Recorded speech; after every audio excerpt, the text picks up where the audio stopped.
welcome to the first episode of the Bobblehead Show. We're here to provide you with the latest and greatest sports analysis and news. So why don't we go ahead and get started with the NFL? So, it was a pretty sloppy game today between the Chiefs and the Broncos, where neither offense really got off to a decent start with both quarterbacks throwing a pick on their first drives. But besides that, the game was pretty unwatchable.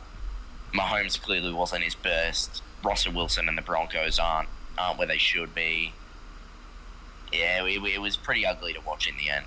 But 13 for 22 for Russell Wilson right there. We had Russell Wilson, 95 yards, a touchdown, 2 picks. Two interceptions. Shocking. And then Mahomes, good on the ground. 306 yards. I don't know about that. Mahomes, 306 yards, okay on the ground. passing touchdown. Yeah, 4 for 31 is not bad. It's all right. For a quarterback. For a quarterback, I guess. He's still pretty mobile even in his old age.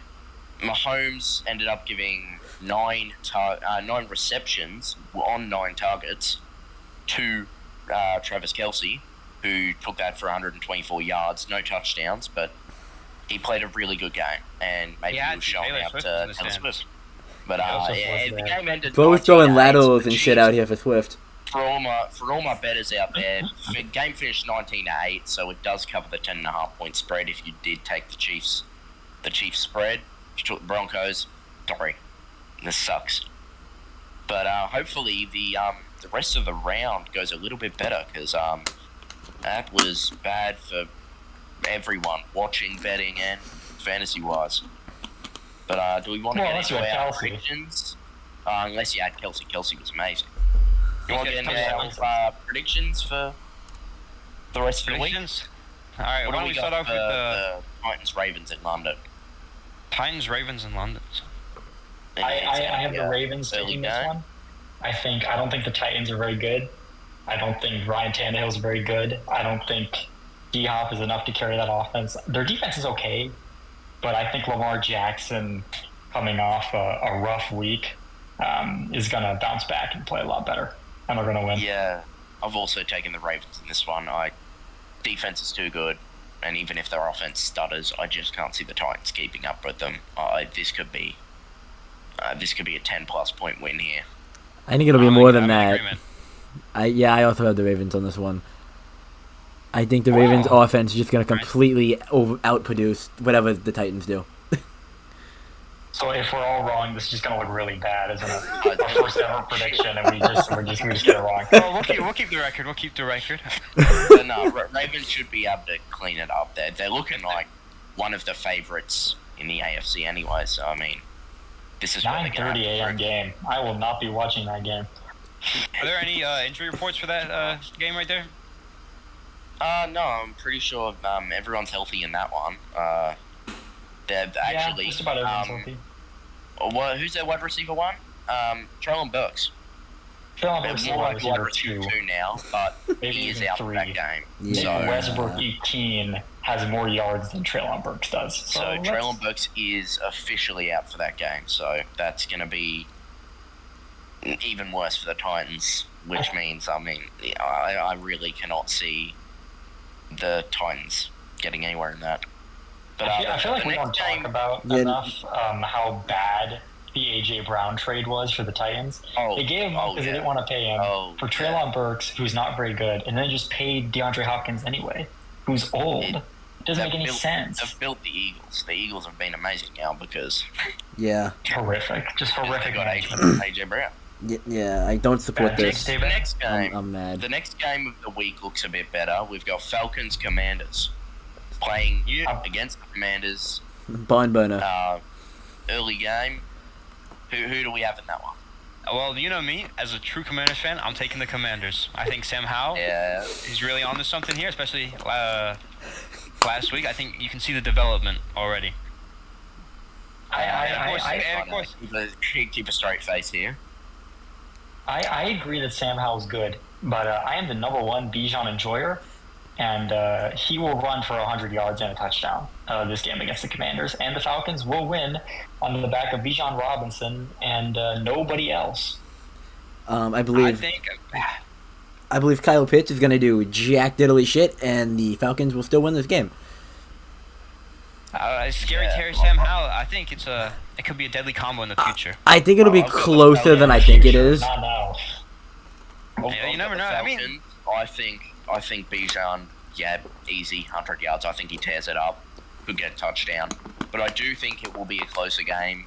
Something like 3 points, maybe 7.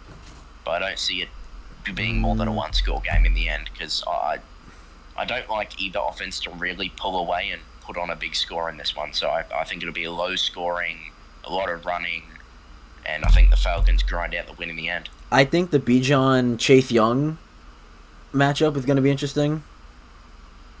Yeah, Chase Young has been on a tear recently, so it will be pretty cool to see what he does against a real running back. It will be interesting. We've got the next game today. We got Bears-Vikings. What an ass game. At Vikings. With no JJ. Vikings-Bears with no JJ. What an ass game.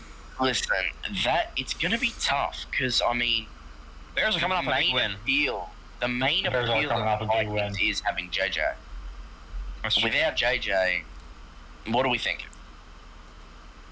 I have the Vikings taking this one. I do have the Vikings. I think the Vikings need to win this game. They're desperate.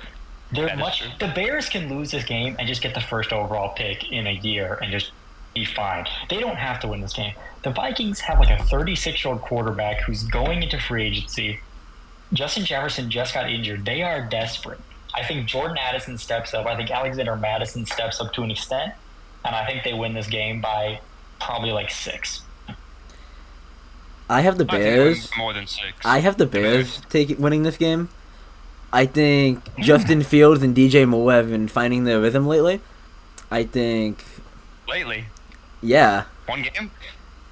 Hey. It was a good game. It was a fucking good game. I mean... Okay, yeah, you know... If they can do that again, I think they'll pull out on top of this one. I've got to be with AJ here. I've also got the Bears. I think they're gonna pull through in this one. I think Justin Fields, although he's still not a great quarterback, I think he's going to be good enough that he's gonna scrape through against a Kirk Cousins-led Raiders team that hasn't looked. Vikings team that doesn't have really a good defense or offense. They've looked kind of as someone. They won 13 games last year. They were really expected to be much better, and they just haven't. All these one-score games are not going their way. It's going to be very close. I could see either team winning. I've got the Bears by 3. Losing to the Giants really ruined the Vikings. I think we're really seeing...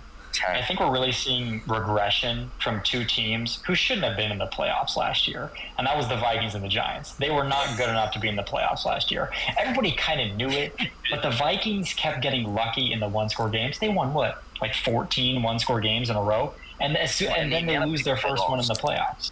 And the Giants weren't that good. Daniel Jones is not good. Saquon Barkley got injured. There goes the offense. He didn't have to be good. We shut down JJ. Shut down JJ and you beat the Vikings. Average JJ failure. So they lost Dalvin Cook. They lost Harrison. They lost Adam Thielen. And although Zay Flowers is brilliant, he's not a Raider. Jordan Addison is brilliant. Woo. But I don't think them rookies. He's a great wide receiver too, but Thielen's experience and how he lifted up that locker room really helped them. I feel like they're really missing a veteran wide receiver at the moment. I think you don't know who Jordan Addison is and how good he is as a player. He's brilliant, but we've seen the Vikings the Vikings have struggled. I think tight end. The Vikings have struggled.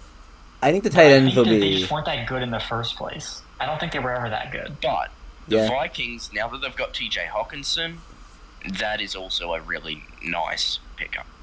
He's been playing well, and he will continue to play well. In my opinion, he is a top 3, top 5 tight end in the league, and he's been playing like it. They still overpaid him though. I don't like that contract. Yeah, but still overpaid him. I mean, they kind of have to go all in now with Kirk, so, and they want to get JJ to stay around. Their season's already kind of over, so who knows what they're going to do. Yeah, I mean, it's not looking great. Next game is Bengals at Seattle. I have the Bengals winning this one with confidence. I think all of the problems in Cincinnati are fixed now. Joe Burrow, he knows Jamar Chase is always open. He's always fucking open. Always fucking open. I would fully agree with what James said. Joe Burrow in the game against Arizona, it's against Arizona, so I wasn't looking for that much. But he was legitimately rushing for yards, which is not something he could do the first 4 weeks of the season. He wasn't mobile at all. But against the Cardinals, he was getting out of the pocket. He was throwing it to Chase, and you know what? It worked perfectly. Jamar Chase might be the best receiver in the NFL. All right. He literally is always open. And you know what DK Metcalf said before this game? He said, I think Devon Witherspoon got it. He don't got it. We have got an injury that. This I was going to say. T. Higgins might return this week, but we're still not 100% sure. And it's pretty unlikely. And DK might not play this week. Expecting it. No, DK's had this rib injury for like 4 weeks. He just kind of doesn't care because he doesn't have to care. He also he didn't practice today. He's just taking a rest. Okay. Yeah, he's DK. He hasn't missed a game. The Bengals have a week 7 bye. The Bengals have a week 7 bye, which will help with Joe Burrow's calf getting it to a better state. If they can win this game coming into the bye, I think they can really make a run and still make the playoffs and be the Bengals we thought they were going to be. We've also got Geno Smith has a mild knee sprain. He is going to play week 6, but he is going to be limited with his rushing. Just not going to go well for the Seahawks. Yeah. That's not great with Drew Lock also being questionable with an ankle injury. I was flip-flopping for a bit, but then I have to go with the Bengals. They're just the talent, their potential. They might win this game by 3. They might win this game by 23. I could not tell you. Like they are. I don't know if they're back yet, but they're definitely better than the Seahawks. We've seen that the Seahawks can struggle. The Rams beat them week 1, and I didn't expect that to happen. I don't think anybody expected that to happen. Nope. But they just weren't very good.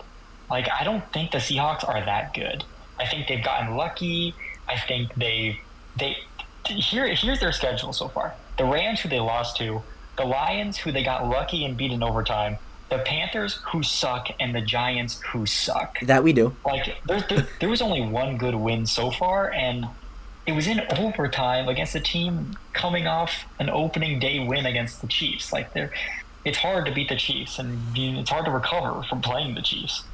Yeah, 2 teams that were really good last year and have had some rough beginnings this year. But they also had last year, though. So, can they recover the same again? So, have we all got Bengals? Yep. Yeah. Bengals, yeah. All right.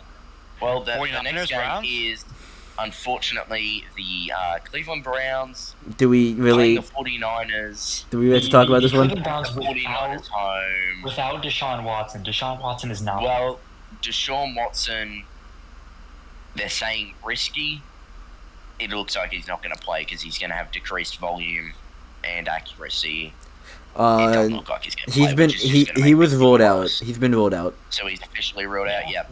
He's not. I think we can all easily say Niners 20 plus. Like, I don't know, man. Jerome Ford's gonna go for 200 yards this week.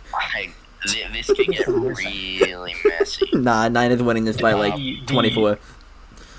I could see the Niners winning by 24, but only because the Browns don't score. I think the Browns' defense is very good, and it's become a little bit underrated about how good it is. But their offense is not going to be able to score. They're not going to score a single point with Dorian Thompson-Robinson. They're not going to score a point. I could honestly see like a 30-6 type of game where maybe they do drive, get a field goal or 2, but then the Niners are just going to be on top all game. And yes, if you want, so this is the best matchup you're going to get for CMC.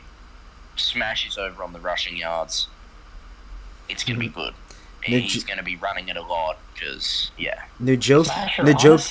Honestly, I'm not sure that I would do that. The Cleveland Browns allow the 4th least rushing yards per game in the league, and they allow the least passing yards per game in the league. Their defense is really good. That is a really underrated defense. Dude, their defense is really good. But if anything, the one thing I would Deshaun Watson is overpaid. Avoid Brock Purdy lines.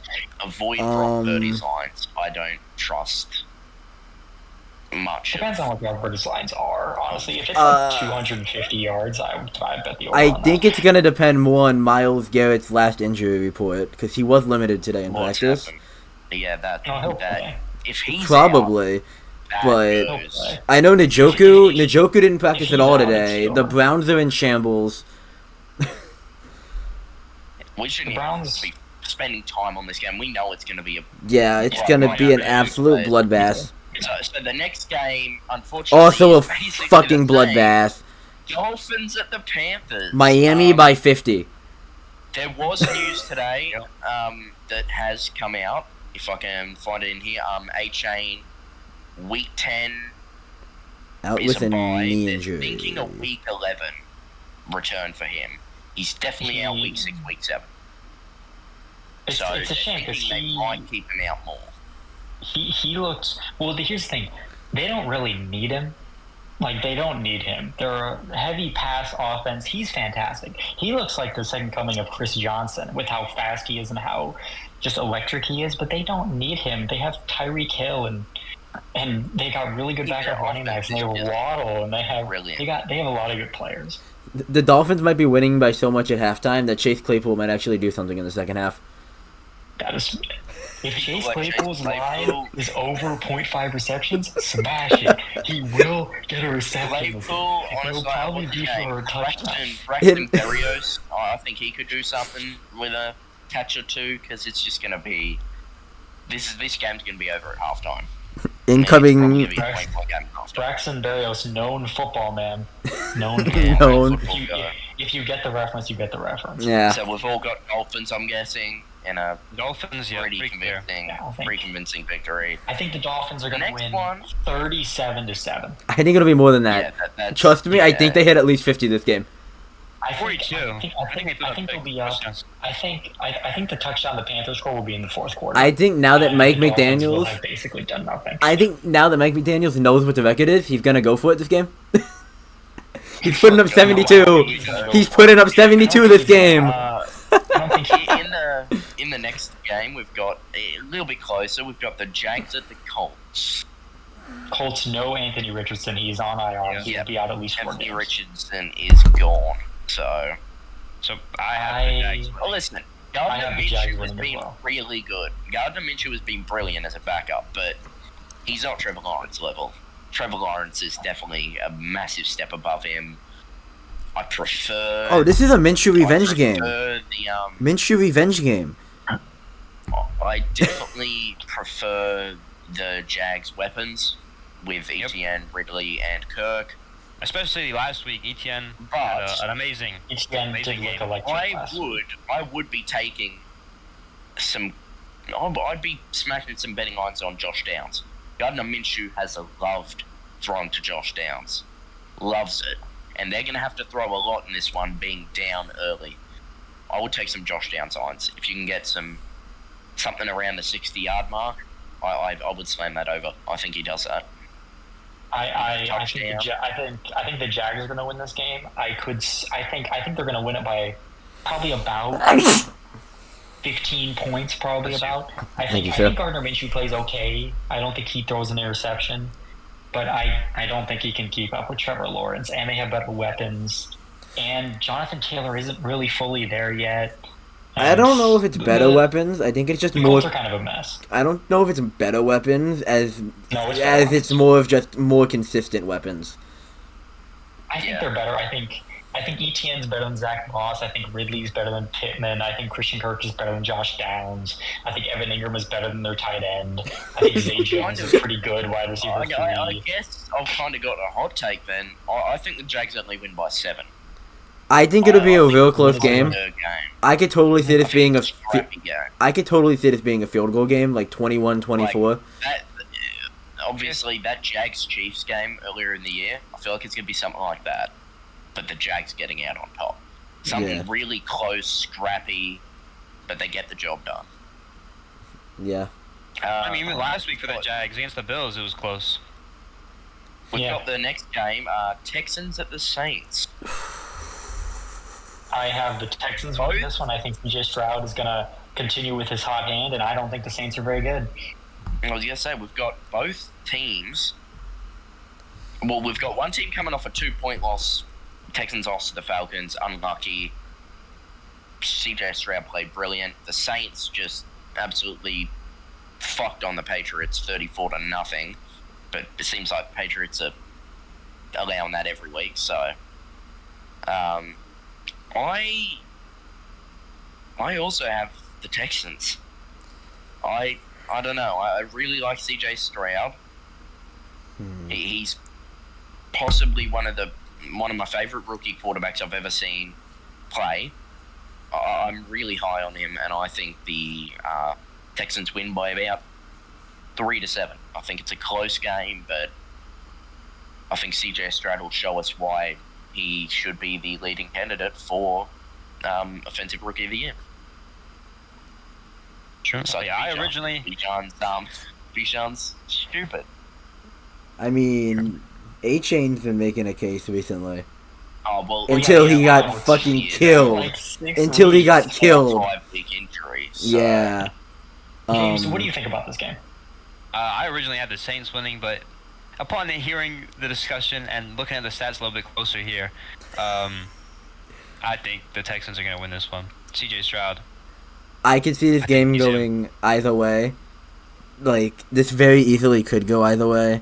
However, with Robert Woods and Tank Dell both being questionable, I think they'll probably both play, but with them both being questionable, this definitely could go either way. I do still have the Texans winning this, because CJ Stroud is just him, but... Do we have any updates on Chris Olave? Because he did injure his ankle in warm-ups last week. It seems like he's probable. Probable with a toe injury. They've been having to monitor his practice, so... We'll he was a full participant in practice today. Yeah, he'll play. Right, so he'll be fine then. Yeah. The next game we have the Raiders at the Patriots. God. Oh, shit show game. Very 3-0 game. Just bad teams. Yep. 3-0 game, 150 yards of total offense on each side. 7 interceptions. Jimmy Garoppolo has 7. Raiders coming off a very scrappy victory, and the Patriots coming off getting blown out. What are our thoughts? Well, I mean, 7 interceptions for Jimmy Garoppolo, 6 for Mac Jones. Nothing's going well in this game, but I have. I don't even know who I want to win it. I don't even know who I have winning this. No one's gonna win this game, but I think someone's gonna lose this game. Someone's gonna lose this game. No one's gonna win this game. Yeah, the loser of this game is whoever is dumb enough to turn it on and watch it. You're not wrong. I will give some advice right now. I did, in my fantasy league, pick up the Raiders defense against the Patriots, because I think Mac Jones is garbage. I think he's bad. I don't think he ever was that good. And I had the Patriots being in the hunt for Caleb Williams. That's what I have them doing this year. I think they're going to lose this game. I think they're going to lose this game much worse than they ever should. I think Jimmy G is going to look good in this game. Jimmy G looking good? Not on the Niners? What? The Patriots are done. I think their season's over. I think they've given up. I think, dude, Bill Belichick might retire at this point. I mean, this might be Belichick's last season. It should be. It should. Wow. So I have the Raiders winning this game. I was honestly looking at the Patriots for a while. Why did But there's more news on Ramondre apparently still not being healthy for this game. Still going to be in a split with Zeke. I've got this. I've got the Raiders, but I think it's gonna be closer than people expect.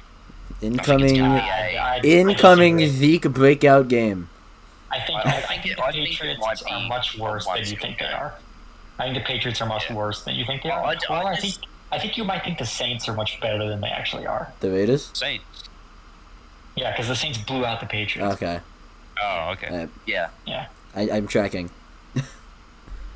Yeah. We've got next the Buccaneers at the Lions. This might have been the hardest game for me to pick. Game, actually, I'll be there. Oh, nice. Can we get some sideline reporting? No. Buccaneers at Lions. You're going to Detroit? No, it's in Tampa. I don't know why it's got marked there as. It's definitely Lions at Buccaneers.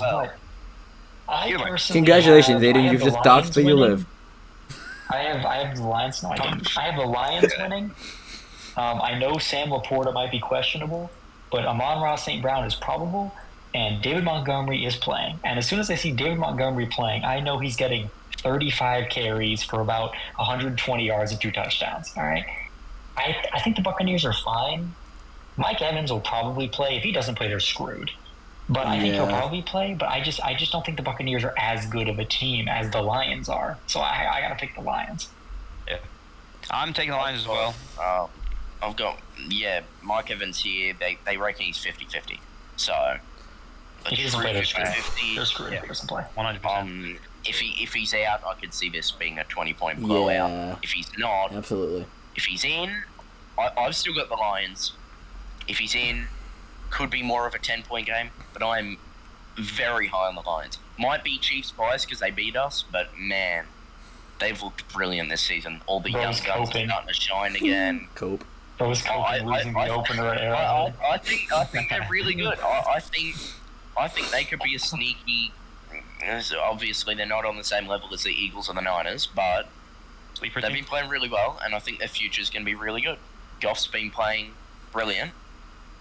He's got Amon-Ra, and Sam Laporta's looking like the best rookie tight end.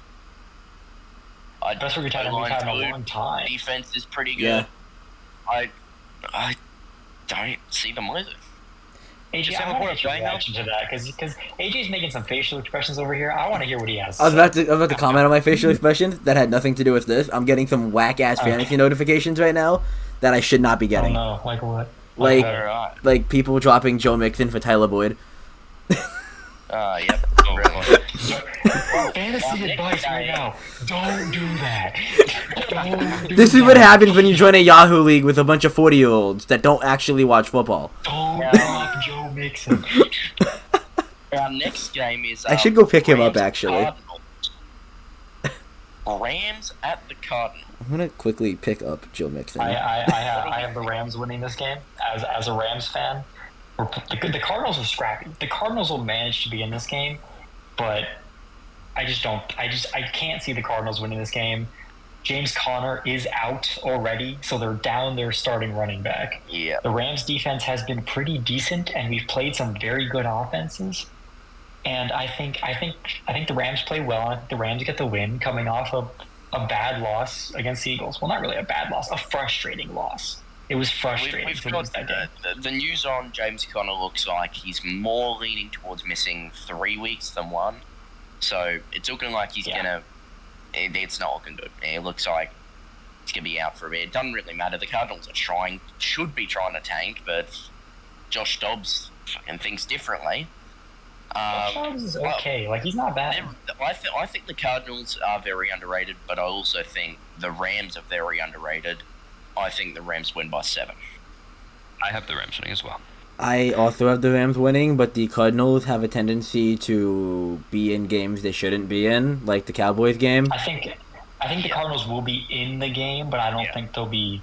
Sean McVay's not the type of coach that will lose this game. Mike McCarthy is the type of coach that will lose a game like that. You guys are what, 1-3? I don't know. 2-3? 2 okay.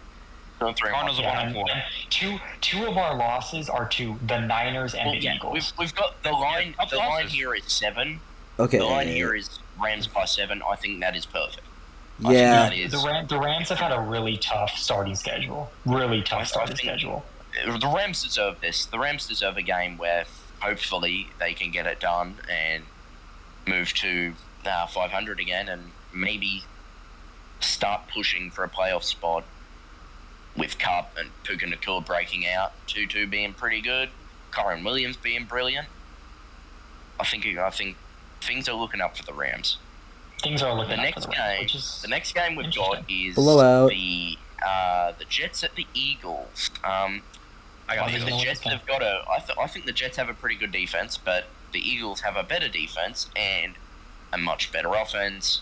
They don't have I Zach think Wilson. as much of a blowout as like the Dolphins game, but I still think it's a 2, maybe a 3-score game. Yes. Well, with 14, the Dolphins, 20 points. the Dolphins have the ability to score as many points as they could ever want to score.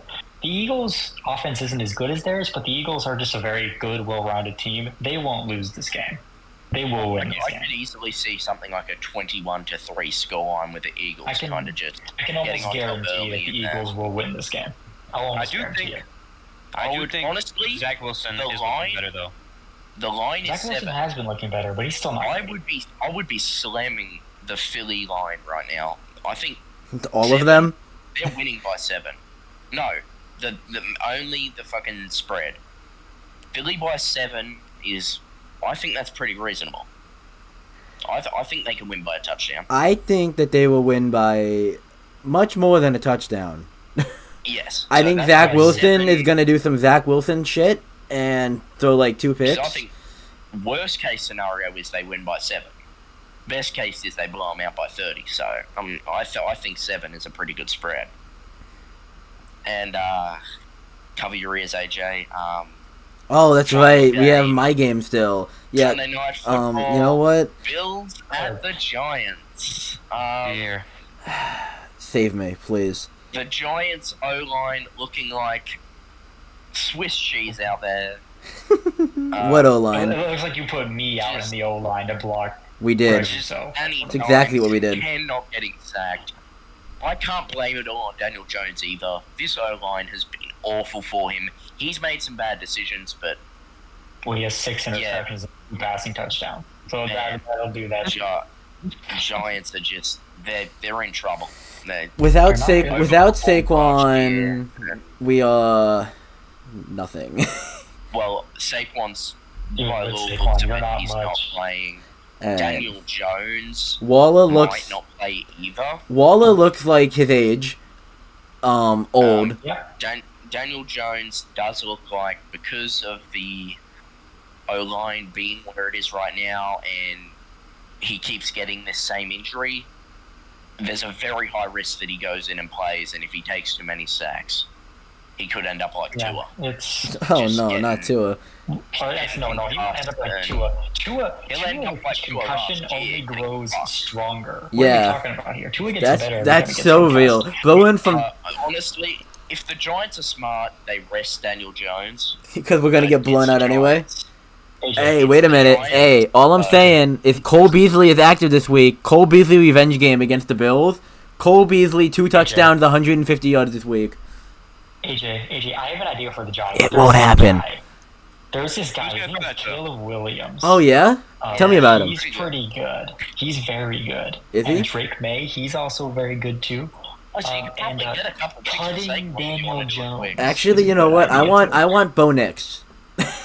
No, you do not want to. This man wants bonus. But we do. It's going to be a bloodbath in all seriousness. We've all got the Bills, I hope. Yeah, Jay. Yeah. Yeah, the Bills. The Bills are gonna win. Yeah. I think. The Bro. Bills are Guys. going to put up. This will be the Giants at the end of the game. See this skull? That will be all of them dead. I have a fantastic idea for all of us. All of us, before any Giants games, pick how many sacks we think Daniel Jones is going to take. 4. Or I think he's I've got taking 8. 7 sacks. I think he's taking 7 sacks. 4. Well, I was gonna say 6. Well, 6. yeah. I think. Actually 0 because he won't play. Defense, although, That might be true. although That is fair. I was recording it. There was a few Bills defensive injuries. I know Milano went cares? down. He looks like he's Who gone for a cares? couple of days, It a couple does of weeks. not Sorry. they had that corner, forgot his name, but he's out for the season. I'm pretty sure. It won't matter. It won't matter against the Giants, but I'm pretty sure the four of us could get through the Giants' O line. I think the four of us could sack Daniel Jones. I'm not sure. I mean, yeah. Smasher, you could definitely sack Daniel Jones. The Giants. He just didn't have a camera on. People don't get it. Just looks awful. Smash is fat. Our last game, if I can find it, is Cowboys Chargers. Is Cowboys Chargers. Oh, I completely forgot about the Monday night game. Monday Night Football. Not gonna lie. Chargers Cowboys. This might be controversial. I think the Cowboys are gonna win this game. Okay, so it is controversial. I got the Chargers winning. I think the Cowboys are coming off a horrific loss. I think this is the type of game where Mike McCarthy keeps his job for the rest of the year. This game will either save his job or it will kill his job, in my opinion. In my opinion, he should have been fired like last year, but no one listens to me. So, because you're a nobody. This is the type of game where he saves his job. I think they'll win by like 7. Well, I think this is the kind of game where Dak ruins him. I have no faith in Dak. You already did that last game. Who do you think? He's doing it again. You said you think that he's gonna get saved this game. They're gonna have this big win, but I don't see it happening. have zero faith in Dak. I think Dak is absolute garbage. Trash ass quarterback, bottom tier quarterback in the league. I agree. His decision making, not good at all. A little bit of NFC East. He got bailed out last week by the fact that Sauce Gardner cannot catch at all. I mean, like 2 weeks ago. 2 weeks ago. 2 weeks ago. Yeah, my bad. No, actually 4 weeks ago. Whatever. Whenever the fuck. Whenever the hell the Cowboys played the Jets, and Sauce Gardner dropped the pick that hit him in the hands. Either way, Dak not good. Bad decision making skills. I have the Chargers winning this game. Definitely not only because of my NFC East rivalry or anything. Nope, not at all. I believe Justin Herbert is gonna outperform Dak because he's simply just a better quarterback, even without Mike Williams. I'm gonna go with who I had initially, and I think the Chargers are winning. I think the Chargers get on top early. Eckler's coming back. I just think they're going to be too dominant in this one, and I think this could be the game where that's right. Eckler is coming back this week. I think this is a game where Brandon Staley loses his job for good. I think he's going to blow the game. He deserves both of them. I think Brandon Staley will have a lead with a minute to go, and it'll be 4th and 1, and he'll go for it and not just punt and give the Cowboys really good field position, and they'll go down and they'll score. And then no, that won't happen because Dak will forget how much time is left on the clock and then proceed to run. That was pretty funny. That was really funny.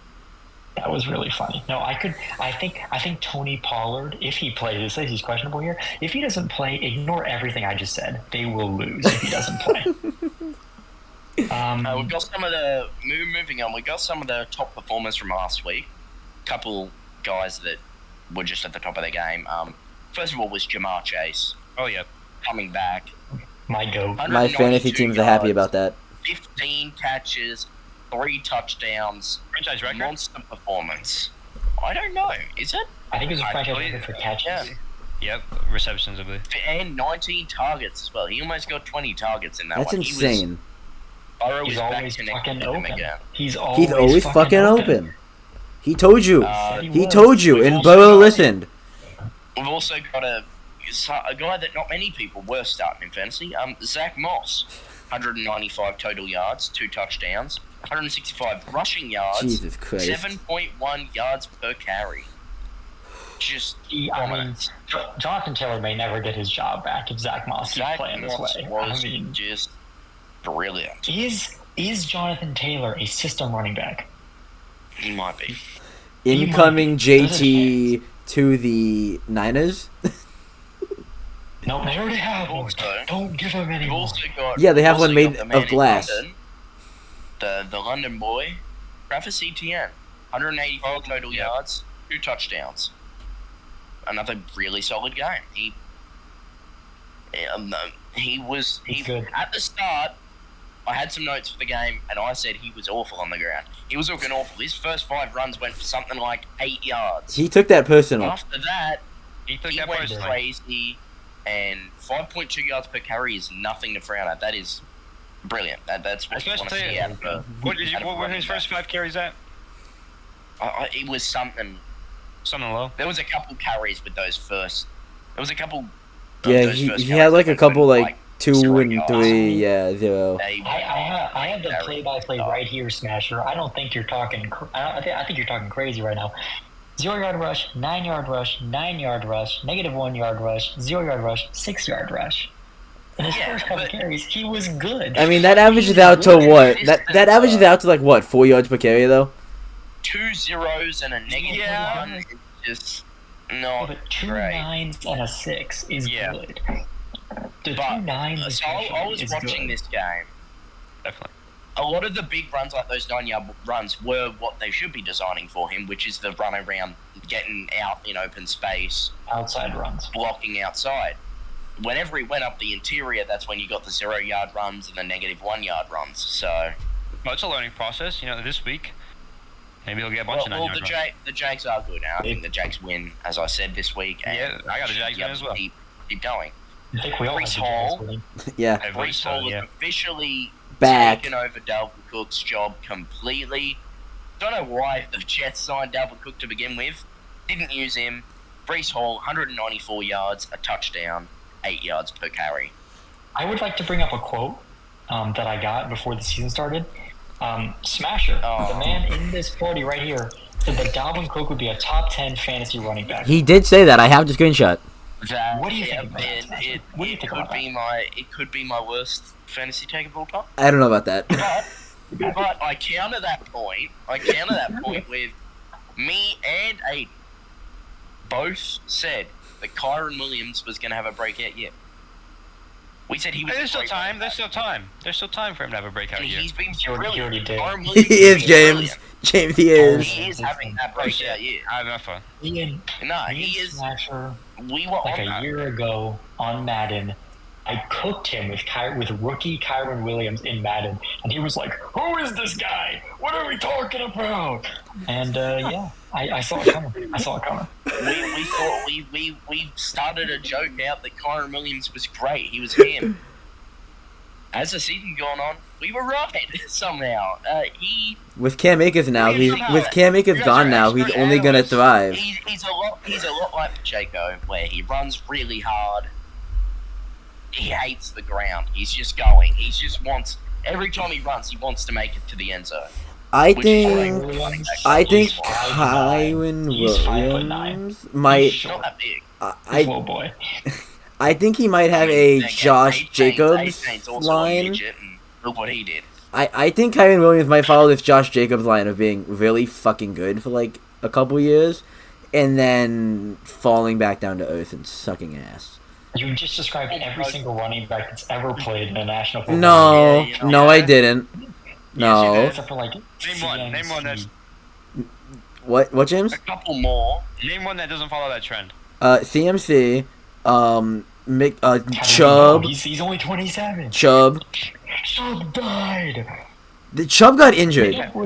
Chubb and Coming back the same. Chubb and Saquon's both got derailed by injuries, but Exactly. That's what happens to running backs. when they because play, they're consistently good. AJ, I don't think you understand quite how injured Nick Chubb is. DeMar Hamlin died and will be out less than Nick Chubb will. He literally died on the field, and he came back faster than Michael Thomas did from his toe injury. Right? You know, let's be real. We've got a running back is. This is a dual. That's why they're not paying him anymore. Performance. Unfortunately, again, AJ, it's against your Giants. We had Tyreek Hill, 181 yards on 8 catches. Even I bet against the Giants on that game. Touchdown. That's something like, that averages to something ludicrous like 20 yards, over 20 yards per catch. 22.6. Yep. That explains. Yeah, bro. Hill Even I took Tua and Tyreek over on that game. Like, no shit. The Giants suck ass. We all thought it could have been a fluke. But A-Chain with 165 total yards and a touchdown with a ridiculous 13.7 yards per carry. Again, against the Giants. He left it all on the field. Could mean nothing. Yeah, including on the field somewhere. And he had that big rush of, I think it was like 70 yards. If you took that out, his yards per carry was still something like 8.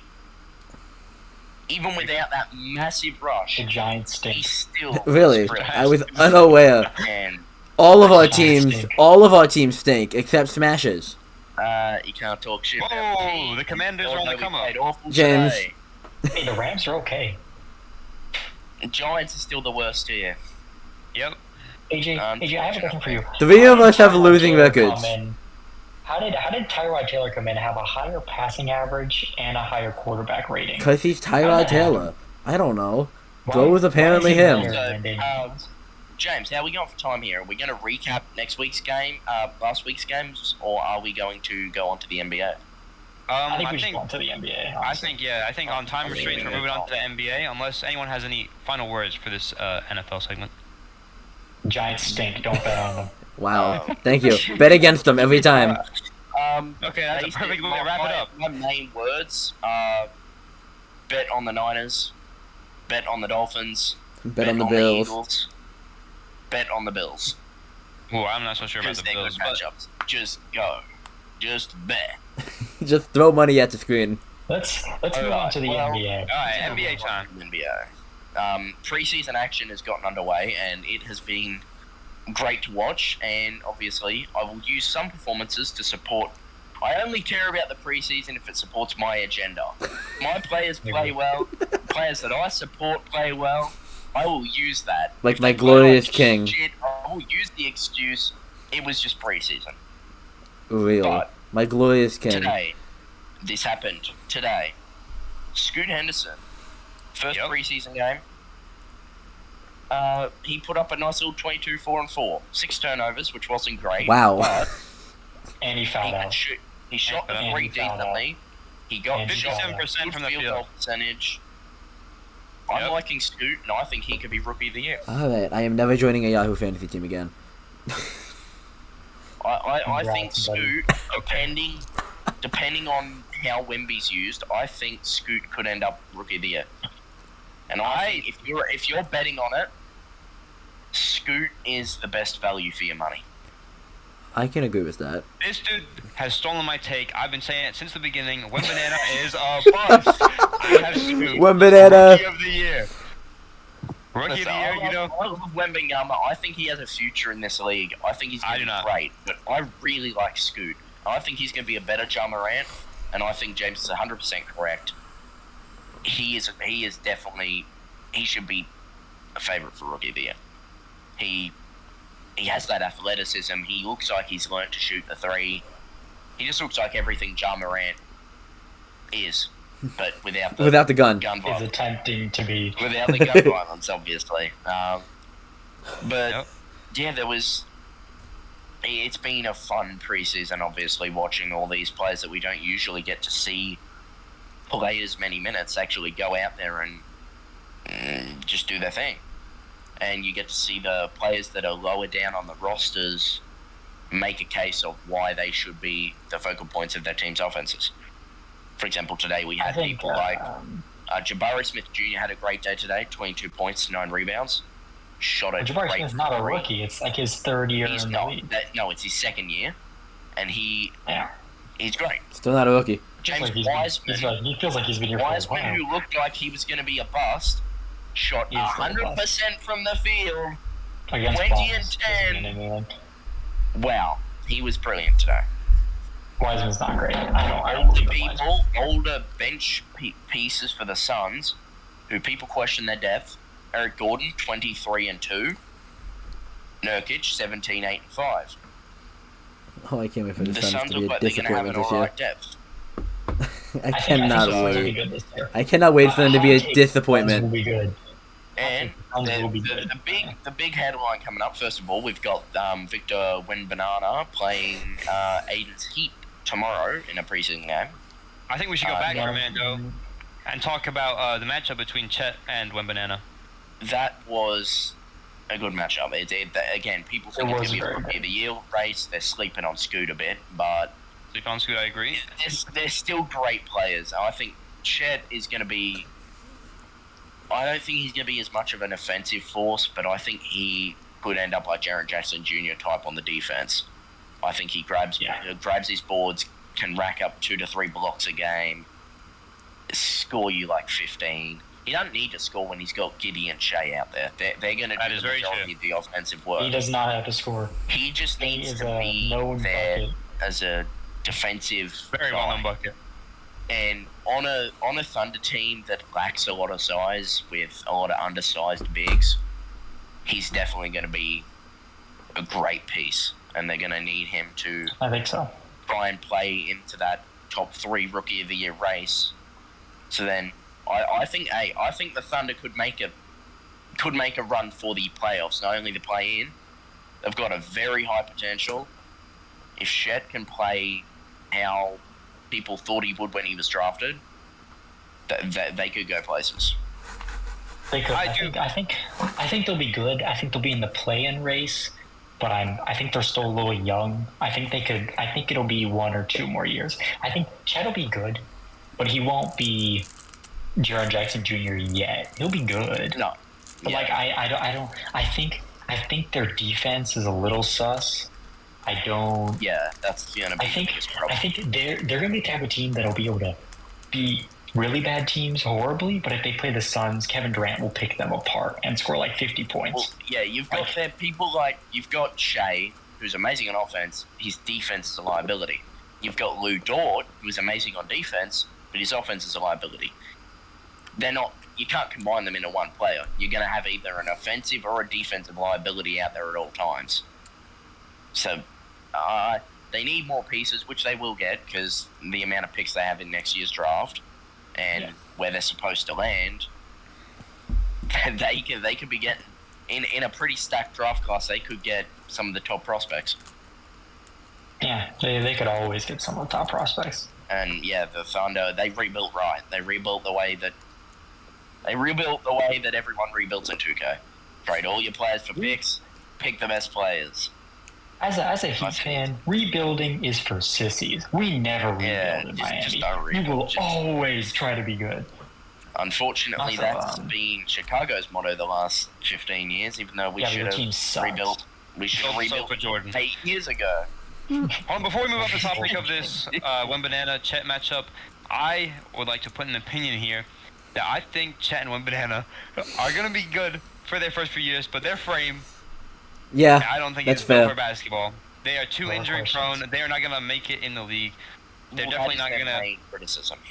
Well, they both could take that Giannis and go from skinny little boy to fucking. We've seen it happen before, but we've also seen. I will say, Wemby has already gained 20 pounds. Okay. And he still looks skinnier than me. He does. He still is really skinny, but I think freaking Pop is gonna be like, "You skinny loser, eat a burger." And then he's coached Tim Duncan and David Robinson. If he knows what to get out of a big, if Wemby was gonna go anywhere, the Spurs are perfect. The Spurs are perfect. He's not gonna get as much media attention down there as he's already gonna get because people are touting him as the next best thing since LeBron. But I disagree with that completely. Trust. I think down there he's going to be coached by Pop, who has coached really good big men and really good teams in the past. If he was going to go anywhere to get the most out of his talent, it would be there. I agree with that, but I think doesn't he have a history with leg injuries already? I'm not sure. I didn't really follow his career much when he was over at Chet definitely has a history. I believe Wembanyama has had a leg injury before when he was younger. I think Greg Pop will get him to gain an okay amount of weight. Obviously, can we get a fact check on that? He'll never be big and bulky, but I think he could definitely gain a little bit of weight.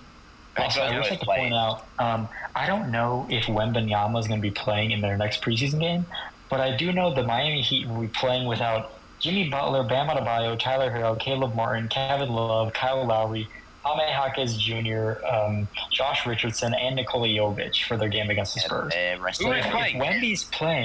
If Wemby's playing, he's playing like Orlando Robinson, who's like our fourth string center. Yeah, Wemby. Thomas Bryant. So it'll be a Wemby versus Thomas Bryant matchup. Thomas Bryant is not very good at defense. If Wemby doesn't cook Thomas Bryant, he's a bum. Well, that's the thing. If Miami's resting all their starters, Wemby. Even the backups. Lowry's not even a starter, and he's getting a rest. Like Wemby. Jovic has not gotten minutes for us ever, and he's getting a rest. Jaquez Jr.'s a backup, the other game is Warriors Lakers, which is going to be very interesting. We'll see who plays. Obviously, a lot of bandwagons watching that with open eyes. Seeing who's going to win that game. Right. But that is my true Warriors. I don't think LeBron plays. Obviously, I think they all rest in that one like usual. But yeah, it's still good. You get to see a bit of the Lakers rotation and a bit of the Warriors rotation and see how they play together. I think the Lakers are looking good this season. Japanese Jordan, Hillbilly Kobe, Anthony Davis, LeBron James. Yeah, Monday for me, but Sunday for you guys.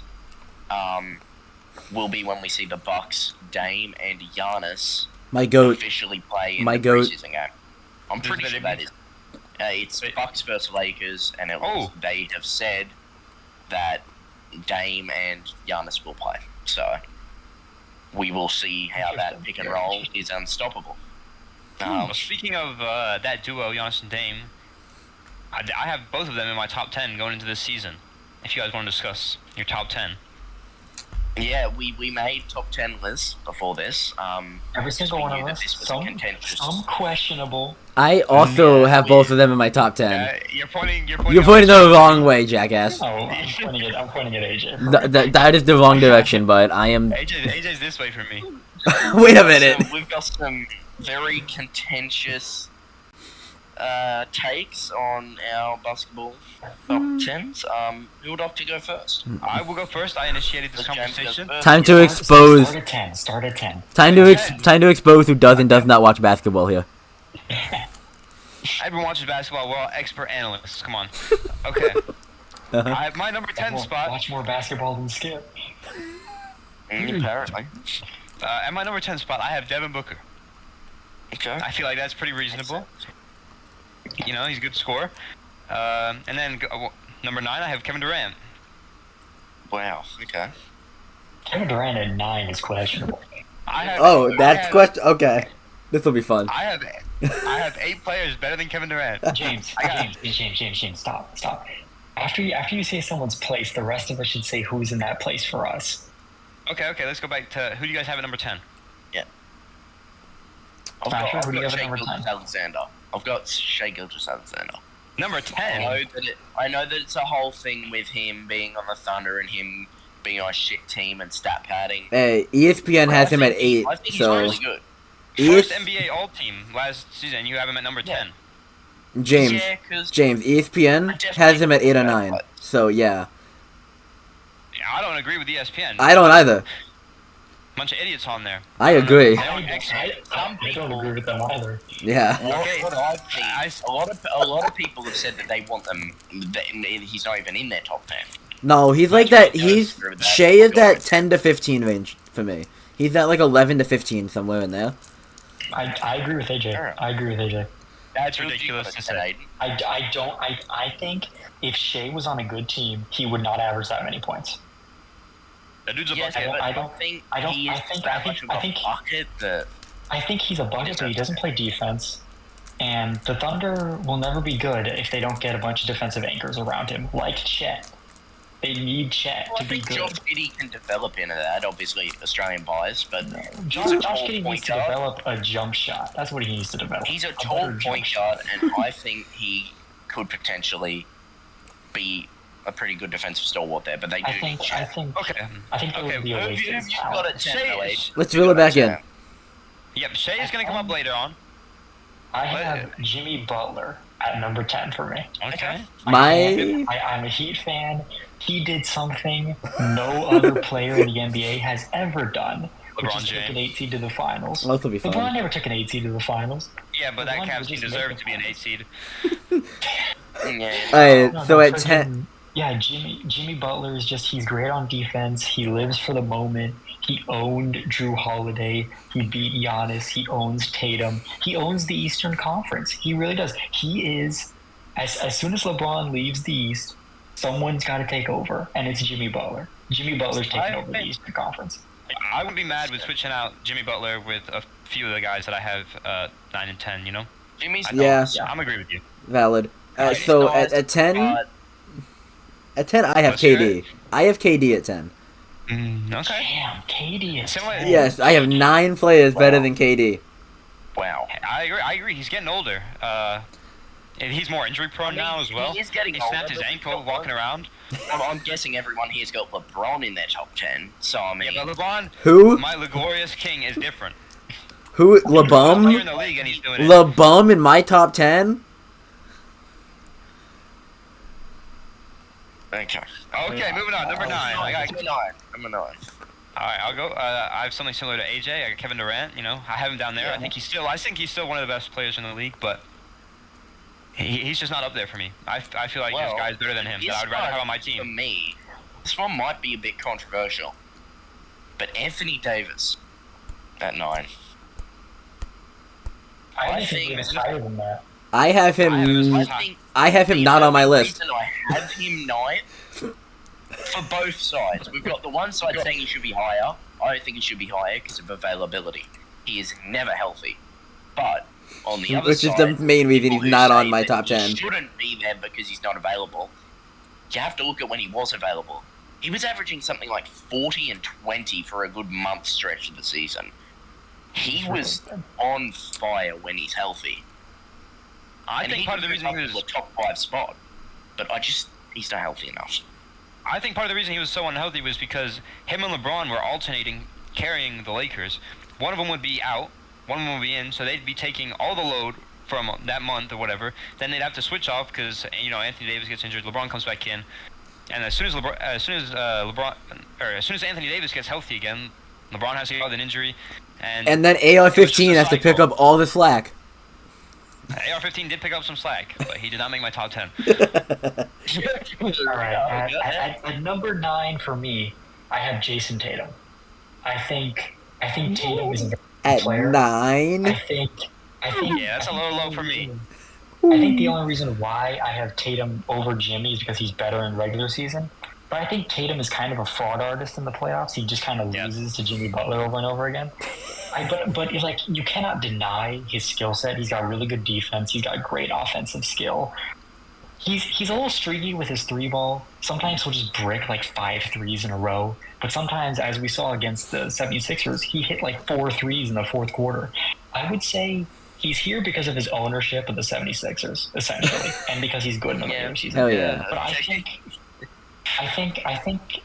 I think him not winning a title this year with how stacked his team is would move him off the list for me. If he doesn't win a title this year, he's off the list. I agree with that. He'd definitely blow down my list if he doesn't win a title with this team. If they have another choke job like they did last year, it's not going to. I don't think they are going to win this year, but Who've you got at 9, AJ? this will be controversial as fuck. I got Trae Young. Whoa. No. Really? Trae Young, what a That's pick. gotta be racist. Can you give us some explanation? No. What do you? Sure.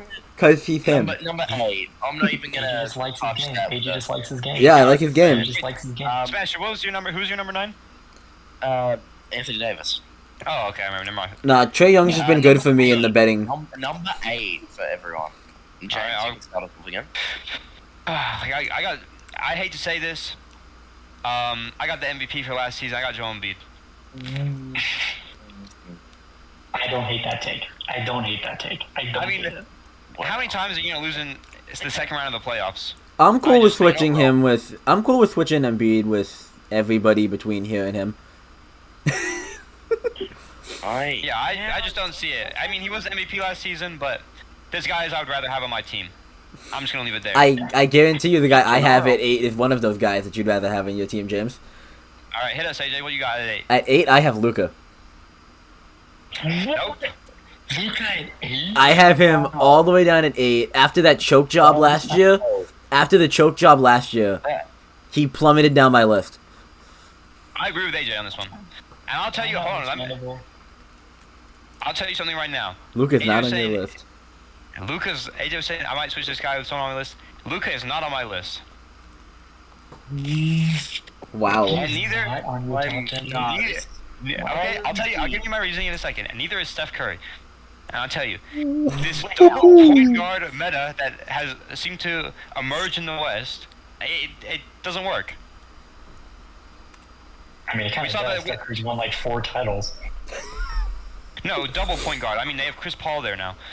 And I mean, Luka. That's not gonna work. That's not gonna work. Exactly. Hey, Luka Chris and Paul's my Kyrie- guy. I like Chris Paul. Okay, but okay. You like CP? Okay, Luka and Kyrie last season showed that having 2 superstar point guards or all-star point guards, whatever you want to call them, on the same team doesn't work. They dropped from 4th to 11th in the standings in the West. Can you say it was on him? No, it wasn't all on him, but I think it's I'm not partially willing. on him though. He doesn't play defense. Yeah, I'm exactly. sorry, It is but That seems to be a trend with superstars. 32, not my goal. 8, and 8. Just to miss the playoffs. Yeah, With And a if you want- steal and a half and half a block. and didn't make playoffs. As long as there are 2 all-star point guards on a team, I'm not putting any of them in my top 10. I don't see it working. All right, Is all right, Smasher. Who's here for you? So, this might stir just a little bit of controversy. LeBron James. Yep, I see that coming. Yeah, I don't hate it. I don't hate it. Because I still think he's top 10 easily. Because he's LeBron. You can't doubt him until he's shit. He looks like he's never gonna be shit. Yeah, I've got him at 8 because I just think that there's 7 better players at the moment. Yeah, I don't disagree with that. I don't disagree. I can't hate that take. Me, I feel like I don't like the take, but I don't hate it. I have Luka Doncic here on my list. I got Luka here on my list. Yes, sir. I like Luka. He's good. He scores the fucking basket a lot. He scores the ball a lot. Man, I thought this Luka take was going to be a lot more controversial here. His defense is lacking, though, so that's why he's down here. But like, he gets rebounds. He's a good passer. He's a good scorer. But it was so rough for the Mavs. If he can get back on track and do what he's done historically, he'll be back up my list. He's down here temporarily.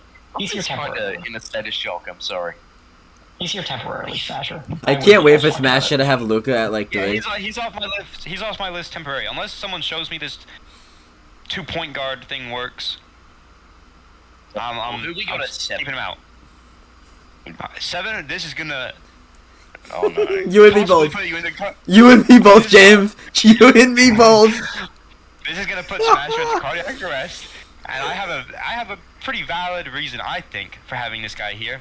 I got the Joker at number 7. That's wrong. That is No. That is just purely No. wrong. Somebody kick him out of the call. The guy has won his championship. The guy has won his championship. He's shown he doesn't care about basketball anymore. He's got 2 MVPs. Yeah, that was in the past. I'm talking about looking into this season. Finals. I'm talking about this coming into the season. He said in an interview he hasn't touched a basketball all off season. The dude doesn't care anymore. He doesn't need doesn't to. even- He hasn't touched a basketball in the offseason his whole career, and he's been this good. Yeah, but he's won a championship now. I think he doesn't. I don't think he has the will to go and win another one because I he certainly disagree, doesn't but train. like, we can definitely see how that pans out this season. I mean, I agree. We'll I mean, I'm not saying It's he's a not, take I'm for not saying he's sure. going to become an awful player. I'm just saying he's not just going to be the number 1 guy anymore. It's definitely a take. I would have people on my team that come and work out during the summer rather than this guy who's off riding horses. If I was a coach. I mean, I understand that. Okay, I understand that view. AJ, what's going on at your list, man? What's going on? Yeah, let's see this number 7, AJ. Dame. Okay. I can't argue with that. I think similar player. I think Dame is gonna feast. Hold on. I think Dame is gonna feast on the Bucks. I agree. Are we on 8 still or 7? 7. We're on 7. 7. Right. Smasher, what's your 7? He has Dame. I have Steph. What do you have? Steph the chef. You both have As well. Steph? Okay. Yeah, Wardell. I Wardell think Curry. he's still the best shooter in the league, and he deserves to keep his spot just above LeBron. But they're very interchangeable. They are almost. They're very good. They're both very good. Yeah. All right. I think everyone's sort of cool. There's no with real what argument happened there. there. Yeah. The only thing is the fucking Other than the Jokic, like, this shit's gonna. We're gonna end this tonight, and Smash is gonna be thinking about this pick and go into a comatose shock. But I don't think I'm it's a bit. ridiculous to say. I still think he's going to be a great player, but just not a top I don't know. 5 guy. Number 6, James. All right, very similar to what AJ and you guys have at your number 7. I got Dame here. Okay. I think this is his first time with a superstar teammate, and I think the spacing is going to be wonderful for Dame. He's going to be able to chuck up a lot of threes actually, and I think we're really going to get to see the full potential here. So I got my number 6. I've got. Understandable. I have LeBron James. Wow. I'm a lot higher on LeBron than all of you. Got it. I think LeBron this playoffs showed that he's better than Steph Curry. Even though we all knew he was. I saw those accounts tweeting, "Oh, whoever wins this series is better," and then they deleted it when LeBron won. They wanted Steph to be better than LeBron so badly, and it did not happen. LeBron James, my number 6. He's brilliant. He's old as hell. He's my GOAT. Oldest man. Oh. At 6, I have the playoff fraud Tatum. I have Tatum at 6. Okay. I can't hate it. He's good. He's pretty good. Yeah. I think Dame. I think depending on how well Dame does this year in Milwaukee, he could potentially pass Tatum on my list. Yeah. Okay. Dame's not on my list. I don't think this is really controversial. Could be to Sixers fans. Joel Embiid, number 6. Okay. MVP last year. I can't. I'm cool with it. Him out of that. Yeah, top 10. I'm not against it. He's still got to be in there. I have him in my top 10. If it was just a regular season, I'd probably put him top 2, top 3. But those playoff chokes keep adding up. He's got no one else to blame. I've got him down to 6.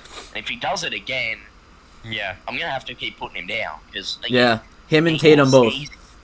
Right now, he's got all the awards. He's got all the points. He's got his MVP. He's grabbing boards. He's even getting assists out there, blocks. But none of it has translated to success. He's got the accolades. He's got the stats. He just can't finish.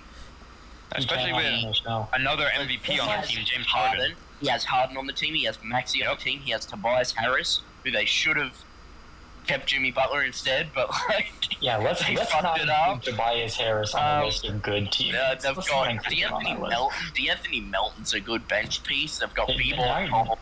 Okay, I think now you're just naming bums to try to discredit him. You're just naming people. Alright, the Sixers are one of the better benches in the league. B-Ball Paul's most improved player. Come on. All right. Listen. Respect on his name. So, one of the reasons why I don't hate the Joel Embiid take is because he's next on my list at number 5. I have Joel Embiid at number 5. He's number 5 on my list too. He's 5. I think top 5 is reasonable. Embiid is also 5 on my list. I kept swapping in between my next guy. I was. Y'all not gonna like what I cooked up. Hold on. Can I get a replay here? What was your number 6 pick, Aiden and AJ? LeBron. Tatum. AJ? Smasher? Tatum, and then I had Joel. Okay, I had Dame. All right, number 5. You said what? Aiden? We both have Embiid. I said Embiid. Okay, Embiid. Oh yeah, okay. Embiid. Who do you have? I got Anthony Davis here. Wow. He had a. I can't hate him. That's his ceiling for me. That is where he could go if he's healthy. So I think it's I fair. think he's going to remain healthy this season. I know that's maybe a controversial take, but I think he realized last season how good he is actually, and I think he's just gonna, especially during those playoffs. If you look at him, he was a bit up and down, but I think he's gonna really find Mr. himself. Every other game. Mr. Every other game, Anthony Davis. You know what? If he drops 40 every other game, I think he deserves number 5 even more. If he can do that, if he can get himself to a point where he's dropping 30 and 16 or 30 and 18 a night, that takes so much pressure off LeBron. Yep. The Lakers could go far, but is he going to be healthy? The Lakers could always go far. Every year, the Lakers could always go far. Like. But I'm a Laker hater. I don't think. Yeah, we know, because you're a Jordan Dick Rider. Yep. Well, that doesn't make me a Laker hater. I've hated the Lakers since Kobe.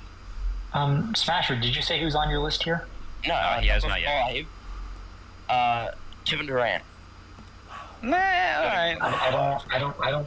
However, I do find it funny that you'll criticize Anthony Davis for missing games when I think Anthony Davis might have played more games than Kevin Durant did last year. That might be true.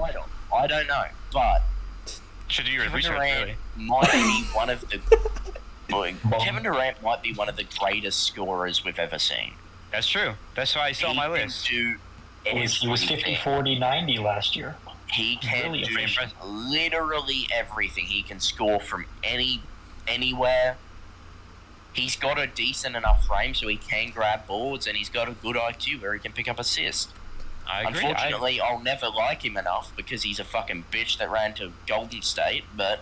I agree. Ruined LeBron's legacy, but he did ruin LeBron's legacy, but he's still a really good player, and I've got him at 5 for now. Okay. All right. Speaking of running to Golden State, speaking of running to Golden State, I have his teammate in Golden State at number 4. I have Steph at 4. Ooh, okay. A bit high.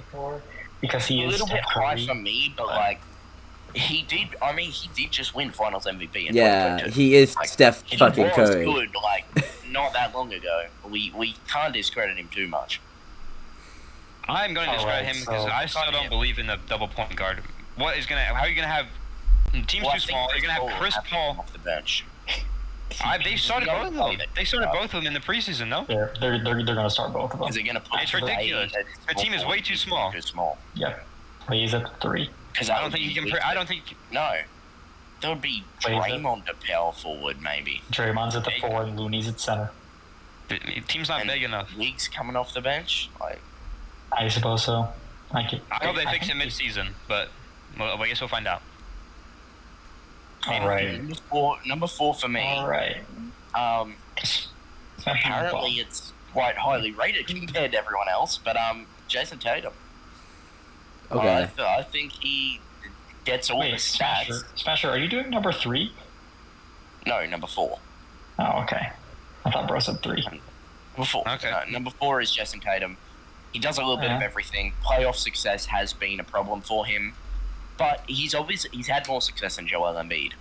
At least he can make it past the conference finals. Not that much. Yeah. Yeah, really at least he's had never made the playoffs. Potential of making it. If he wins the chip this year, I could see him possibly moving to 3. If he doesn't win, I could see him dropping down to an 8 or a 9. The only reason Embiid is above Tatum on my list is that MVP. Yeah. Understand. Tatum is a contender this year, but I don't think he wins it because there's too much competition on that team. At number 4 for me, I have Anthony Davis at number 4. Wow. I agree with that. Wow. Only one without AD on the list. I think the injured narrative has gone too far. I agree with this. 56 games last year, which is the most he's played since 2020. He was the healthiest he's been, and arguably, if you look at the numbers, he was better than he was in 2020. If he had played, 4 more games, he would have led the league in rebounds while scoring 25 points per game. And 2 blocks.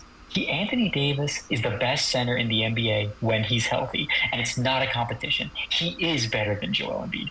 He is the unicorn player that people want Wembanyama to be. And you know what? I will scream that from the fucking hilltops. People don't understand how good this man is. I watched him drop 40 a fucking night in the regular season. He was unstoppable. No one can guard him. He's different. I'm tired of people saying, "Oh, he doesn't stay healthy." I don't give a shit how healthy he can be. If he plays a good amount of games, he is the best center in the NBA. Mike Thomas of the NBA. No, except Mike Thomas never plays ever. I don't think Aiden could have spent there. Is that everyone's number 4? No, I still have to go. Number 4? Oh, James, who's yours? I think this guy could be anywhere from 3 to 10 on this list. I have LeBron here. You know. Well, yeah. LeBron is going to do what LeBron's going to do. I think it's a pretty easy choice to have him there. Or anywhere on this list, really. You can argue for him. But I think me and Smasher have finally... put him top 10 or a hater. That's... I agree. Just to be clear. Smasher, you had Jason Tatum at 4, correct? I did. I have him at 3. What? You have him at 3, yeah. Who's your number 4, AJ? I have Steph. Oh, yeah, I see. Yeah, and I have Jason Tatum at 3. For the same reason. Is... Yeah. I agree. I agree with Smasher.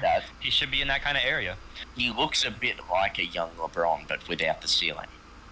He's not going to ever be as good as LeBron, but he does. You're pushing it. You're pushing it. Listen. You're pushing Let me explain. I think LeBron at Tatum's age has like an MVP and like a defensive first team. And he has the same frame, and he puts up similar-ish numbers without the points. He needs another 5 or 6 points. He is around what LeBron was averaging in that first preseason with Cleveland. If LeBron James, at the same age Jason Tatum was on last year's Celtics, they would have won the finals very easily. Yes. Don't stop comparing Tatum to LeBron. Stop the comparison. AJ, give us your number 3. At my 3, I have the GOAT, the all-time leading scorer. I have my glorious king, LeBron, at 3. Wonderful pick.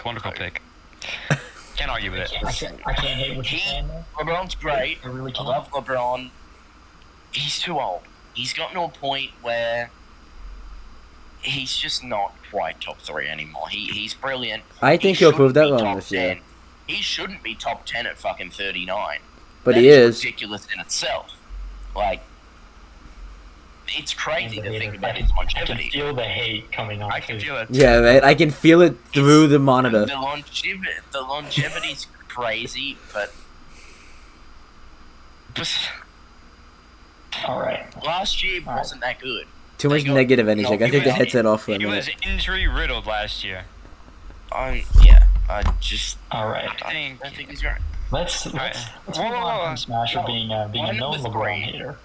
My number 3 is Luka. I think you'll hate on Luka too fucking much. At number 3? No defense at number 3? That's crazy. His defense is fine. Regular season choke artist at number 3. He gets his steal and a half a game. He almost averages a triple-double, leading the league in scoring. He is amazing. He does everything. Is that play defense? No, he does play defense. Because he gets a steal and a half a game. A steal and a half doesn't fucking mean anything on defense. It does not mean anything. And he's tall. Yes, maybe he can't. He's tall, he plays defense. Breaking news, if you're tall, you play defense. Notoriously bad at defense. He can't guard people, obviously. If someone like Steph Curry's on him, they're probably going to look at him because Steph Curry's amazing. But if he's guarding the average point guard, he's going to be fine. No, he's a great player. He averages amazing stats. I think he deserves the number 3 spot. Alright. And yeah. For my number 3, y'all are not gonna like this, and I'm gonna take this to my grave. Kevin Durant is the 3rd best player in the NBA. No, that's not that. Kevin Durant is the 3rd best player in the NBA. He averaged what? Looking at people you can below him. When 6 and 6 on healthy, 50, 40, 90. maybe. When healthy, I could see it. When healthy, he might be just as good as Giannis when he's healthy. I wouldn't say he's not healthy, but 30 points a game on 50, 40, 90. He can get blocks. He can get steals. He could play a big man in the paint if he really wanted to. He's got a thicker body than Wembanyama does, and they're expecting him to play center. You know, I mean, not by much. Like we're saying all this stuff. Not by much. I think KD can play center, but I do think he can play power forward, small forward, shooting guard, and possibly point guard. Well, and he's pretty good on defense. He can do a little bit of everything. I agree. I think he's a bit like Tatum with the stuffing the stat sheet. No, he's Dirk. Listen. He's literally just Dirk. He's listen. I do think Hades fades. His fade game and his threes, great. His three form, his shooting form is great. And when he does his post fades and his mid range fades, they're Dirk-esque. Like, he does look like he's Dirk. He's better than Dirk. Well, all time. Yeah, all time. I would agree. I think he has overtaken Dirk at this point. I think in his prime he was a better player than Dirk was in his prime. Listen, Dirk was a bit less athletic. Dirk was a bit more like Jokic. I think one of the problems with comparing the two is that the Achilles injury knocked out an entire year and knocked out probably a championship for him. He would have had. He would have probably had 3 rings. What? Like 3 rings, I think. You know. Again, like I think if you've got a ring as an NBA player where you've played as the number 1 guy, especially he won Finals MVP. He did his thing. He did a great job out there. I think he has shown why he's one of the greatest players of all time. All right. So are we going to move on to everyone's number 2 because it's going to be exactly the same? No, my number 2 is definitely very different. Tyler Hero and Austin Reeves. Number 2. No, my number 2 is very controversial based on what we were talking about earlier. Mm-hmm. Oh yeah, that's right. Cause he had didn't you have Jokic at like 8? Yep. Yeah. 7. Okay. He hasn't said Steph yet. You have Shea at number 2? Or Shea. Yep. Oh my god. He's a certified bucket. That's all he does. I don't care. He's also a merchant, just like Jimmy Butler. He's Jimmy Butler with no defense. I feel like defense could be developed, and I feel like there's a lot of hating going on. With him. He's a free throw. Listen. Like 10 free throws a game. I don't care. If you were again, free throw merchant shit. I don't agree with that. I think if you're getting your points, you're getting your points. Exactly. Yeah, but putting him above. You criticized Luka. Like you criticized Luka for not having. You criticized Luka for not having defense. He puts up more stats than Shea in everywhere across the board. Everywhere. Yeah, but the difference is Luka dropped from 4th to 11th, and I just can't get behind a man that dropped that. That's not all his fault though. Have you seen the depth on his team? Like Shea, the Thunder are a really good young team, and didn't they not make the playoffs? Carried by neither did Luka. Hey, Smasher. Hey, so Smasher. They both lost outside. Hey, Smasher. The reason the Thunder didn't make the playoffs was because there was a play-in game, and they lost. Yeah. Because Giddey carried Shea. So Shea's ass. Fuck you, James. Yeah, Giddey's fucking him. You're gonna see this season. I think he's that number 2 guy. Whatever you say, idiot. You say whatever so. I say. You're the expert. I am the expert. Expert analyst right here. I'm straight away going to assume that Aiden has the same. Giannis. It's Giannis, yeah. Yeah, it's Giannis. I have Giannis. You guys have the Joker number 1. Very dominant. Giannis is dominant as fuck. Like, he's big. With Dame, he's going to be averaging more assists. I think he could be an even more well-rounded player. He easily drops 30 a night. He can't shoot his 3-ball, but you cannot stop him on the interior. He might be one of the greatest finishers of all time. He can poster you. He can fade away. And his transformation from having a body like Wembanyama's to having a body like... He might have the best body in the league. Like, he is buff. Oh. He is buff. What did you just say? I would let that man date my daughter. I think he's amazing. I have Giannis and Jokic switched from you two. I've got Jokic at 2 and Giannis at 1. I have Giannis at 1 as well, AJ. The Greek freak. I'd argue with that. The Greek freak. I think it's fair-ish, but he got swept in he got gentleman swept in the first round last year. Okay, that doesn't matter. By the same team that Jokic crushed in the finals. If we're talking about how Luka Jokic had help, and he passed for missing the playoffs. Giannis was a little 1 seed and losing 4-1 in that series against the 8 seed Heat, who only really had in that series Jimmy Butler and Bam. Yes, but Giannis, you have to admit, Giannis was injured there. And yes, but when he wasn't injured, they lost. And then when he was out, they went 1-1, and then he came back and they lost again. And he shot 1 of 9 from the field in the fourth quarter and missed like 4 free throws. I know, but I don't believe that was a 100% Giannis that came back. It was 100% the first game and they lost. Yeah, but first game's first game, okay? It's against the 8 seed. Yeah, but the 8 seed who went on a fucking miracle run. The Heat were coming off a game with the Bulls in the play-in where the Bulls pushed them. They had to play that whole game to the end to get into the playoffs. They were already tired. And then the Bulls, and then the fucking. You guys are acting like you don't have Giannis at number 2. Oh no, Giannis is great. I do have Giannis at number 2. Giannis is a good player. You made the argument because Luka shouldn't be high because he didn't make the playoffs. Giannis made the playoffs and was fucking awful. What's the difference? Which was also our exact same criticism on Embiid and Tatum, by the way. Playoff chokers. Yeah, but nothing has changed for those guys. Maybe for Jason Tatum, but I have him Jason Tatum number 3. But, Giannis now has arguably one of the best point guards on his team with him. Like, that's definitely... Dame might be taking points away from Giannis.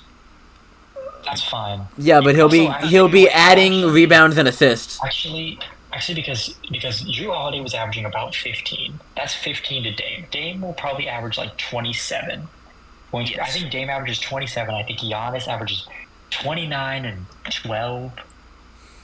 Yeah, I mean rebounds with like 4 assists. I think Giannis barely averages a triple double. No. Triple double, Giannis. No, listen, he gets a lot of assists. He gets a good amount of assists, but Dame is the main ball handler. Yeah. Dame will be getting... Giannis, barely triple-double. Barely triple-double average. Giannis and Dame are the perfect duo, in my opinion. Agreed. I'm so glad Dame finally got freed. For the number 1, obviously, you guys have argued your Giannis point. You think that he's dominant. Me and Aiden will argue our point. Jokic should have won MVP last year. Nope. I can agree with that. Nope. And he would be coming into this year off 3 straight MVPs with a fucking finals win and a finals MVP. Like, I can't. What else can he do? The only way. Maybe pick up a basketball in the off season. I don't know. Maybe that might help. Yeah, his work ethic lowered him below Giannis for me. That poor work ethic. If Giannis had made the finals and played really well, he'd still be number 1 for me. If he had done that, he'd still be number 1 for me. But he didn't, so that's why I have Jokic over him. Giannis could very well just completely outplay Jokic just this year and just become number 1 very easily. It's not. They're somewhat interchangeable. I prefer Jokic because of what he's just accomplished, and he averaged a triple-double, and I watched the Heat try to guard him, and it was impossible, and we couldn't do anything about it. And it was, and he swept LeBron and Anthony Davis, and he's just good. Like he's just better than everybody else. On that. Hold on, who did he play in that run? Because I know he played AD, which is a great center, especially defensively. Bam, he played Bam. Managed to get through him. Managed to get through Bam. I think they played the Suns. Well, yeah, Aiden's pretty mad, but. Yeah, well, Aiden kept up. Well, that playoff run was the start of the Ayton hate group when he got murdered by Jokic. They couldn't have him on the team anymore. Jokic exposed. So he played against Rudy, who is supposed to be the best defensive center in the NBA. It's fraudulent. Let's be for real. It was Rudy and Cat, 2 massive big men that he slaughtered, got past them 4-1. Whoa! Then he took on Phoenix. Okay. Phoenix was supposed to be this powerhouse with KD, Book, and Chris Paul and Ayton, and they slaughtered them 4-2. Went against the Lakers, where people were saying, "Oh, the Lakers could win." LeBron and AD, they could do 4-0. Swept them. Smasher, Then you went do a against lot of Miami yapping, you know finals. that? Beat them You do a 4-1. lot of yapping. He is yaps on and yaps. Jokic is the best player in the NBA. Is everybody happy with their top 10 list? I'm very happy with mine. Yeah. I know some people might disagree. I think. What is up next on the criteria? I believe the Smasher is going to go into who could be top 10 potentially one day with a little 2024, 2025 season. 2023, 2024. I think it's so obviously, being Australian means that we've got the National Basketball League over here, the NBL. That also means you're a liar. Not to mean you're a criminal. Weekends. So that means I get to watch a lot of these games, and lately there's been a lot of prospects coming over. We've had LaMelo Ball did it. We had Josh Giddey did it. We're having a lot more NBA prospects decide to not go to college because if they come over to the NBL, if they perform well in the NBL, they get a lot of recognition on their name because they're playing against other pros, including ex-NBA players. They're playing against grown men. So they end up, it's a different way in the NBA. And it means that I get to see them play, and I think the 2024 draft will be a really strong draft. And so I've got a little spiel here. I'll tell you about the two players that I like best. So the 2024 draft is going to be really strong, and there's two guys out of it that are playing in the NBL right now that I think are going to be future stars. So first I'm going to talk about the Kansas Taipans, which is my home team, and their NBL next star, Bobby Klintman. He's a 20-year-old, 6'10", small forward from Sweden who decided to come to the NBL after a year at Wake Forest. He's a well-rounded small forward. He can guard positions 3 through 5, and he hits his wide-open threes and can dunk it down with force. He's got a great basketball IQ. He's 225 pounds at 6'10", so he's got an NBA-ready frame. Over the weekend, he played the Southeast Melbourne Phoenix, which was a game that I watched. He put up 15 points, 11 rebounds, 2 steals, and 3 blocks. It looked brilliant out there. It looked like he could be in the NBA right now. He then went 2 days later, he went up against the Bullets and put up 19 and 6. At the start of this cycle of draft picks, he was looking at potentially going as 30, 29, 28, somewhere late in the first. He is now in the most recent mock draft by Bleacher Report, which is what I'm going off because not that many people do mock drafts this early on. He is predicted to go 22nd. I think he could end up being a mini Kevin Durant type, where he can score really well. Obviously not as good. Kevin Durant's Kevin Durant. Well, I think he sucks. I don't think he's good. I think he sucks. Do you have any backing for that claim, Aiden? He has. You've got no backing. He's playing in Australia. You guys can't talk shit. Not against real opponents. Hey, let's Smasher have his segment. Let's Smasher have his segment. Listen, Bobby Klintman's great, and if you don't like Bobby Klintman, that's fine. Just eat your popcorn and let's Smasher have his. Alexander Sarr from the Perth Wildcats. He's 18.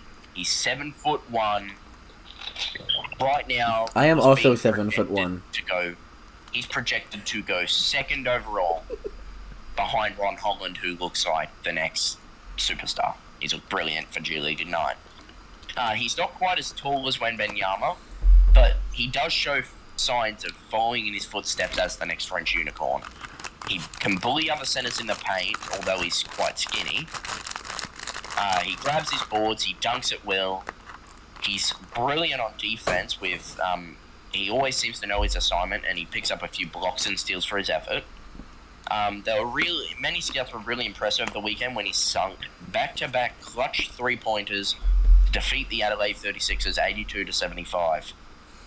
Those threes completed a great night for Sa, who posted a stat line of 16 points, 6 rebounds, and 2 blocks on limited minutes. Obviously, in the NBL, they like to ease their rookies in, so he's going to get more minutes as we go on. And projected second right now, we don't know where he could go. If he puts on some weight, he could really be the next superstar in the NBA. Moves very quick for a 7'1" guy. And right now, Clintman has travelled with the Cairns Taipans over to the NBA to take on some NBA teams in the preseason. And unfortunately, that the Taipans did play the Wizards, who played all their starters, and they ended up losing by 50. Bobby Clintman in that effort was awful. He was awful. Maybe it was jet lag. Game for the ages. Maybe it was getting clamped up by Kuzma. He didn't play that great. My God. But the NBL starts again. It started again yesterday. It's going to keep running all season long, and we're going to see how, especially these two, but also AJ Johnson, who is an American guard that came over, hasn't gotten any minutes yet. He's another guy I'm going to keep an eye on, and I'll update you on once he gets some minutes for the Illawarra Hawks. But those are the 3 guys that I'm focusing on for the 2024 draft next year. And again, if the Thunder can get one of these guys, maybe they can incorporate them in their rotation, and it can be the next dynasty. That's my spiel on the 2024 draft. All right, what do we have next up? Because I don't know anything about what he's talking about. All I know is Alexander Sarr is good in 2K. Alexander Sarr is good in 2K. He won MVP in my 2K. Basically, he's a demon. He's going to be a top 3 pick. Keep your eyes on him. Okay, well, thank you, Smasher. I believe based on time restraints, we got to move on to the MLB segment here. AJ, why don't you start us off with what's going on in the playoffs right now? So, the playoffs so far have not gone at all how anybody expected. I know most people I've talked to had the Dodgers sweeping, or at least contending with the Diamondbacks, and they ended up getting swept. Something that I don't think anybody predicted. I didn't realize the Diamondbacks were actually, not fraudulent. I think everybody thought they were fraudulent, but they do have Rays legend Evan Longoria. Oh, of course. So, how could I forget? He's that locker room presence.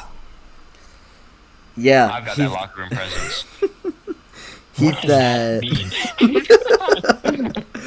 He got the locker room presence for the show. He's this show's Evan Longoria. But yeah, and then on the other side, Twins fans, after their win against a fraudulent team, were like, "We want Houston. We want Houston." They did not want Houston. They did not want Houston. As AJ will tell you, as the token Yankees fan here, you never want Houston. You never want Houston. Hey, look. Especially when there's trash cans involved. Yeah. Chapman. But I would like to say, actually, speaking, here, Yosei Abreu, White Sox legend, played his fucking mind out in that series. How many was it in the end? I think, if I calculate right here, 7 RBIs. He had a brilliant series. He's a bomb. Love him. Anyway, speaking of Chapman, his current team gets to face the Astros now in the battle for the Lone Star State. He's gonna give up a home run. Chapman gets his revenge, or will Altuve take him deep again? Fuck Altuve. And then in the other series, we have Diamondbacks Phillies. Very unexpected. Bryce Harper might just be the greatest playoff performer I've ever seen. He's just different. I don't know. Trey Turner and Nick Castellanos is up there with them. Well, Castellanos is only there because of the situation in Israel, but we're not. we won't get into that. We won't get into that. Whenever you hear something bad going on in the world, you can count on Nick Castellanos going deep. AJ, who do you think is winning these series? I think if Aaron Nola can put on another absolute masterclass against the fucking Diamondbacks, that's a guaranteed win. The Phillies bullpen is just so good, and that lineup from top to bottom is unreal. It is very you've got to be pretty good to beat the Braves with how good the Braves were this year. The Braves won 100 games, eliminated. The Dodgers won 100 games, eliminated. The Orioles won 100 games, eliminated. Three fucking teams from the fucking AL East made the goddamn postseason, all got swept. No, we didn't. What are you talking about? We did. The Rays didn't make the postseason. It never happened. Yeah, nope, definitely didn't happen. The Orioles didn't. The Orioles, the Rays, and the Blue Jays swept. You know what? I'm not mad about the Orioles' performance. You know, it's a young team. I think there's good prospects. I think the Orioles will be back. Overperformed. I'm mad about the Rays' performance. What the fuck? We are young, but who cares? We're always young. Win a game. Score more than one. That's what happens when your star shortstop goes to prison. My quick hey, don't talk about the White Sox season, and the best way I could describe this White Sox season was like a train wreck that never stopped. It just kept going, and then it like fell off the tracks and landed in the water, and then like a fucking meteor hit it. That sounds like the Yankee season too. Sounds like the Yankee season. It was very bad. Anyway, AJ. I believe that I'm predicting a Phillies Astros World Series. I think the Phillies and the Astros will be in the World Series as well. I think the Phillies Astros World Series and America loses. The Phillies want their revenge from last year. I want Bryce Harper to get a World Series. Trey Turner deserves one. Aaron Nola, bunch of guys on that team that have been doing this for a stupidly long time that deserve one. And fuck the Astros. Yeah. However, I think seeing a Diamondbacks first World Series would be cool. It would be cool. I just don't think it's gonna happen. I think the Phillies are just too good. I have the Astros and the Phillies. I have the Astros winning in 5. And I have the Phillies winning in 7. I think the Diamondbacks are going to take the Phillies to 7. You think Corbin Carroll is going to take the Phillies to 7? Dude, Corbin Carroll is really good. Don't be sleeping on Corbin Carroll. And then I think the Phillies will win the World Series. I think the Phillies will win in 6. I got the Phillies beating the Diamondbacks in 5 max. I could totally see the Astros sweeping the Rangers. Yeah. I wouldn't put it. I think the Phillies pitching is just way too good. Like the Phillies pitching is good. Yeah. But that lineup is also stupid. The Diamondbacks lineup is really good, so I think they'll take a couple games just based off their lineup is really good. But I think the Phillies will win because by the time Game 7 comes around, the Phillies are just simply better, and they won't lose that game. No way Bryce Harper loses a Game 7 to go to the World Series. I think I'm going to be taking a lot of hit lines on that series. Don't listen to AJ. Don't listen to his gambling advice. So, also, hold on. You're forgetting about known tragedy merchant. Castellanos, exactly. Yeah. There's going to be a tragedy going on this entire time. That's why they're going to win the World Series. Castellanos is homering every game. Slam the over. Just like the word. As soon as the word Israel comes up, it's just bang, deep to left, gone. Oh my god. He's amazing. So, I think that's everything we had to say about the MLB, though. Yeah, MLB's pretty for now. Yeah. The Yankees stink. Garrett Cole's a fraud. Judge is a fraud. Hey, Garrett Cole and Judge were the only good things about this season. AJ, do you have a message for your general manager? Get the fuck out of New York. I've got a message for fucking Boone and Cashman, gotta go. Take him out of here, please. Jerry Krause, can you please sell the Bulls and the White Sox? You're ruining Chicago. Chicago's ruined city already. Whoever the Raiders, can you sell us to Jeff Bezos and he can just pay Ohtani?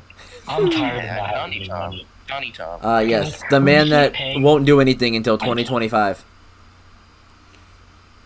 I don't care. This is a quick segue. NHL started today. We don't really care about it enough to talk about. The Lightning are winning the World Series. The Lightning are winning the World Series. The World Series? Yeah. Stanley Cup. Yeah. I used to watch hockey, and then Brodeur retired, Devils fan. Bodor retired, and I stopped giving any shit about hockey because the Devils went like this. Oilers, but they all on the Oilers up. are cool. Oilers win a bit. That rookie on the what's their name? Chicago Blackhawks look pretty good. Yeah. The Golden Knights are good. The Panthers are good. The Lightning are good. What one of us does know a lot about is the MMA coming up. James. The MMA. Talk to us about the MMA. Which got slightly derailed, but you know, what can you do? MMA right now, or more specifically the UFC. You know, we're not going to get into other organizations like One, which is arguably a better organization, just not as popular. But yeah, the UFC is a shit show right now.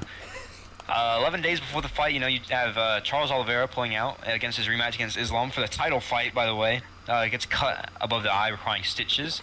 And you have Paul Costa also pulling out the same day as Charles Oliveira, because he had a surgery 3 weeks ago. I mean, why are you getting a surgery 3 weeks before your fight, or 4 weeks before your fight?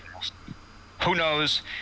But fortunately, we have a few guys who have stepped in on the behalf of these Brazilians. We got in place of Charles Oliveira, we have how can I forget? Volkanovski. What does this guy got a hat on for? He thinks he's cool. Mind your business. I'm minding my business. Why you got a headset on? Because I'm listening. And speaking, actually. And then there's stepping into place Paulo Costa is Kamaru Usman. So the main event and co-main event now looks like Usman versus Kamshat. Or Hamzat, sorry. Whoa. What did you just say? It was an honest mistake. We got a replay on that? So Usman versus Hamzat, which is a weird fight. Both are have been fighting at welterweight. You know, Usman was the welterweight champ for a long time. Now they're fighting at middleweight, which is weird. I think Usman's the number 1 ranked welterweight right now, so who knows why he's fighting middleweight. Honestly. You know, I would expect a lot of wrestling in that fight. You know, Usman's a freestyle wrestler, and obviously Hamzat's a Russian, so he's just gonna try and grab him. We know that's his strategy anyways. If it ain't broke, don't fix it. Yeah, I guess so, but I think Kamshat's going to win that fight pretty easily. I mean, Usman's coming in on 11 days' notice into a weight class higher than... weight class higher. And I just don't think it will go well.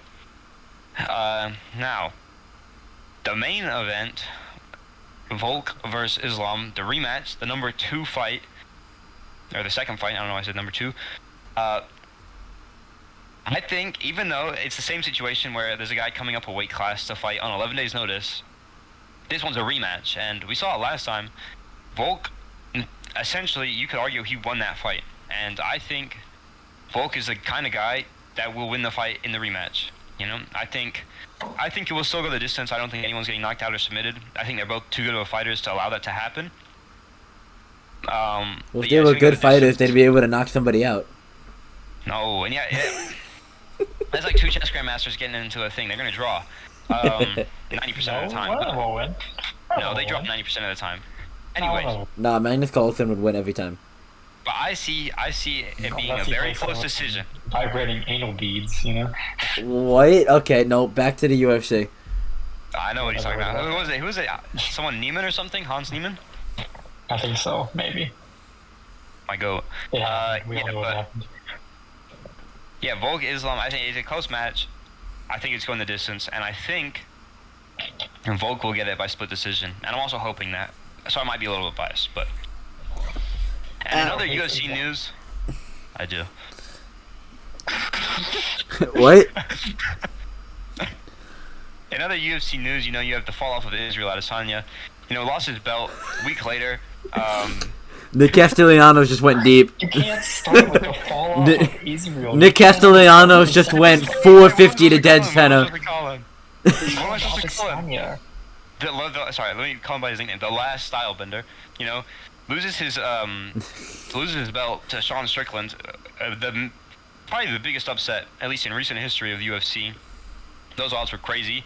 And a week later he's caught for a DUI. Yeah, DUI. His life is in spirals. Really, his life has spiraled. He was a great Chinese champ for a long time, but it's sad to see him go. So, but I don't think, initially a lot of people said that Adesanya should get an immediate rematch because he's such a dominant champion. However, I think people are starting to realize now that you can't give him an immediate rematch because he's not a dominant champion anymore.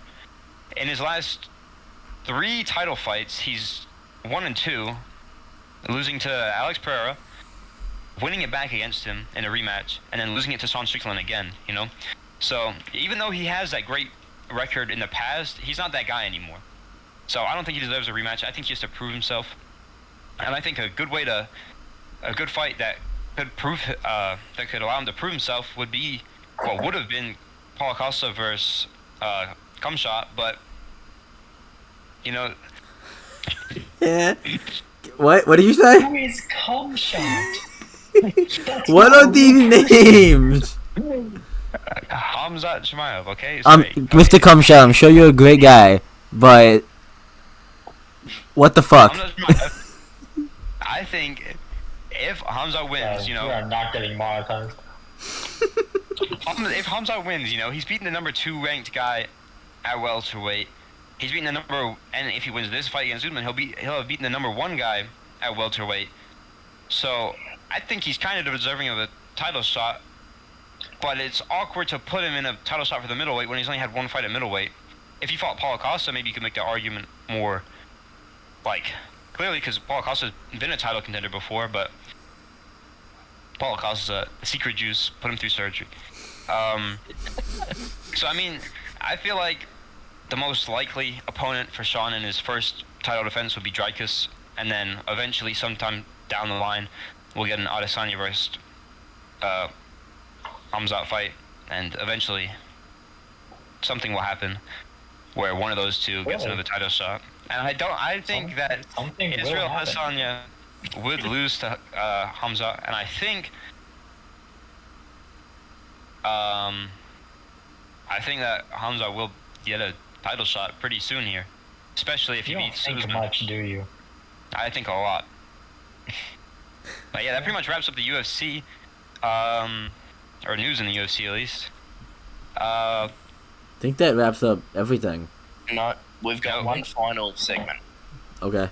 Which is the betting odds, the future betting odds for the NBA and the NFL, because we know most about that. And our first one will be the Super Bowl winner.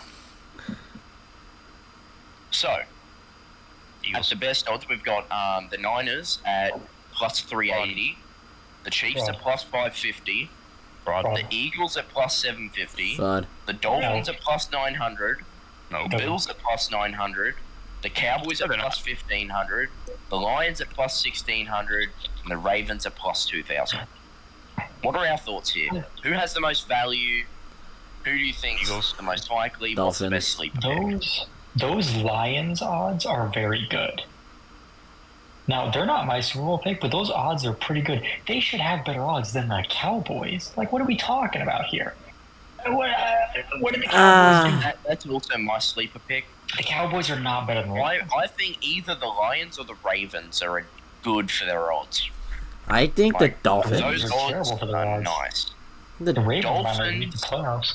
Dolphins are who I think make the Super Bowl out of the UFC. I agree on that. I can see plus 900 odds. That's a pretty good bet.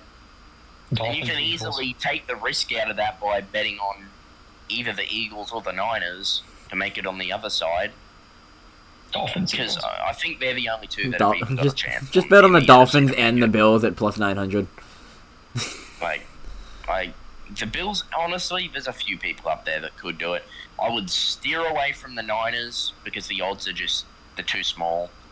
I would steer away from the Chiefs because, as a Chiefs fan, do not take the plus 550 odds. That is not, you're not getting value. Even if they do win it, that is not good enough value. Eagles at plus 750 are pretty good odds. Dolphins are plus 900 at a sneaky value. Detroit Lions at plus 1600. If you want to place a really far out there pick, it's got good odds on it. I don't think the Lions are as far out there as you think they are. Bet the house on the Commanders. The odds are far out there. Bet the house on the Giants. Giants are winning it all. Don't do that. Well, we've Don't do got that. with the Commanders, where are they? Plus 15,000. Where are the Giants at? Plus like 32,000? Plus 20,000. Woo! We're the Rams. We're the Rams. The Rams 18,000? I don't know. Plus 10,000. Wow. We have better odds than both of you. You should. Fucking hell. Moms. MVP. I know the odds. We define the odds here odds is the next big one. Washington D.C. Yeah. You This- don't. This first one is controversial. I'm a Chiefs fan. I don't agree with it. Mahomes has the best odds at plus 425 Tua. My to fraud. win MVP. Tua. My fraud. My Tua fraud. is at plus My 525. Josh Allen plus 550. I don't see Josh Allen Purdy winning at it. plus 550. Pig. Jalen Hurts at plus 800. Christian McCaffrey at plus 1200. What about my guy Lamar at Joe plus Shiesty? 2,000. Joe Joe Burrow is at plus 4,000. He is not. Oh, winning. that seems far out, man. I don't know. But yeah, he played like crap the There's, first there's 4 a weeks. couple. There are a Yeah, couple but I think players here. Obviously, it's a QB award. Who are at plus 525? There's. I mean, Tua has. He's looking like the most obvious right now. Yeah, until he gets Especially when another you- concussion. But Josh Allen is sneakily coming up. I hate I Josh do not Allen. agree. Don't bet on Josh I Allen. think Josh No. Allen could do alright. He's a Who we think fraud. bet on Who is Josh everyone Allen. thinking? Because I Don't think bet on Josh Allen. plus 1,200 odds for CMC could. I know it's a think- QB award. CMC will never win it. CMC Yeah. will never win it. Plus I don't know. 1,200. If CMC there will was never win it. anybody that could do it, that's not a If quarterback. there was It's any CMC. non-quarterback Nope. to win it, it would Yeah. be CMC. Nope. Nope. But, well, who do you have? Who's your bet? I think Tua will win it. I think he's gonna. I believe think Tua. I think he's gonna be the quarterback on the greatest offense statistically that's ever Plus- existed. I think plus he'll win the 525. award. Plus Yeah, 525 I agree. seems like pretty good odds for Tua. I think the only No. reason why I'm so against CMC is because Cooper Kupp won the Triple Crown on a Super Bowl winning team, and they didn't give him MVP. I mean, Tyreek's at plus 8,000 odds.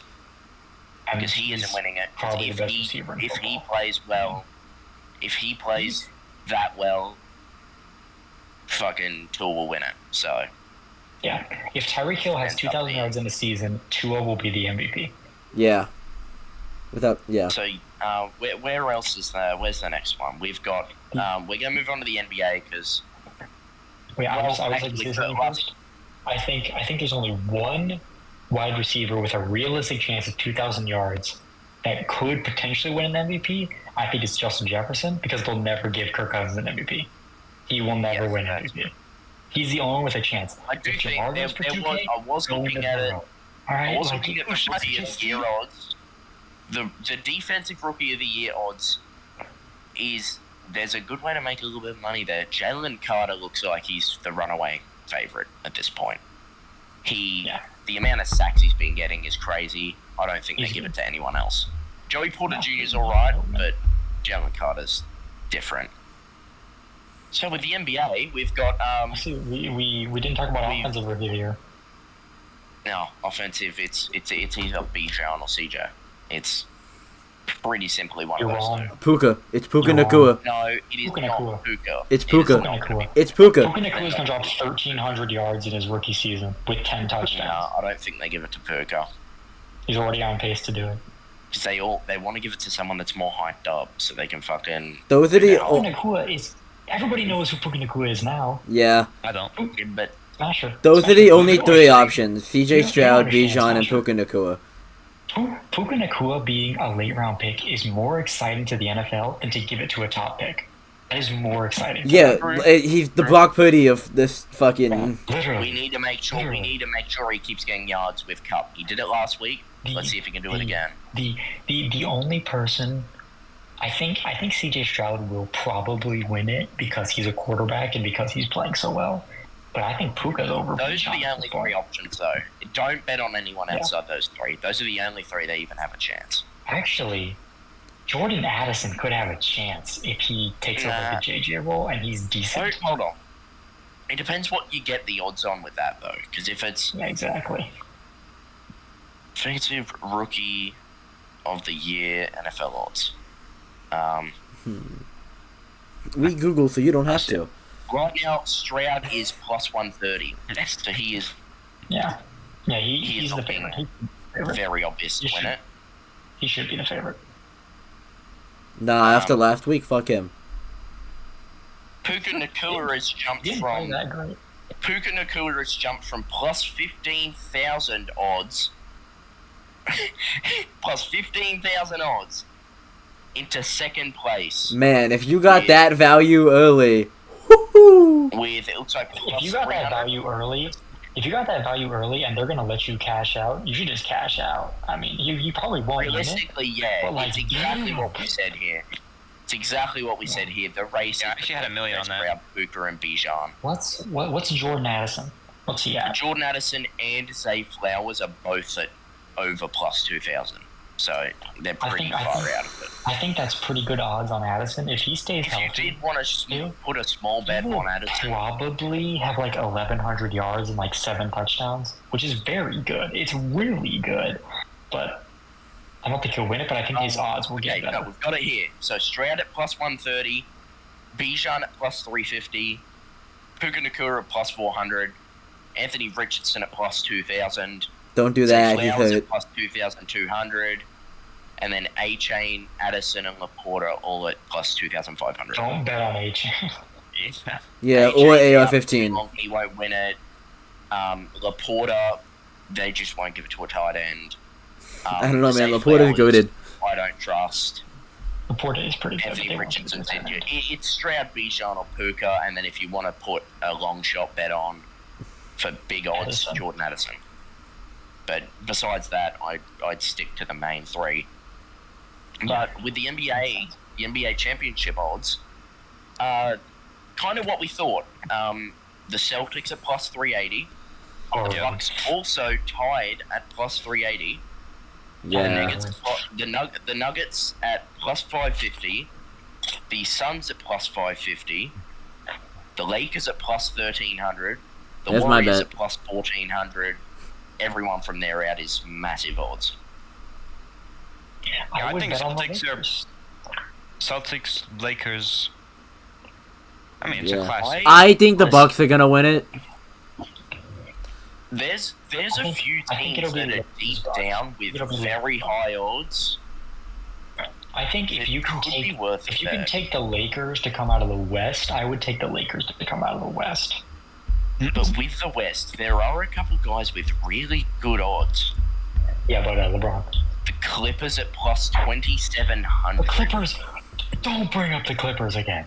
Don't bring them up. YMPG are going to be really good together if they can stay healthy.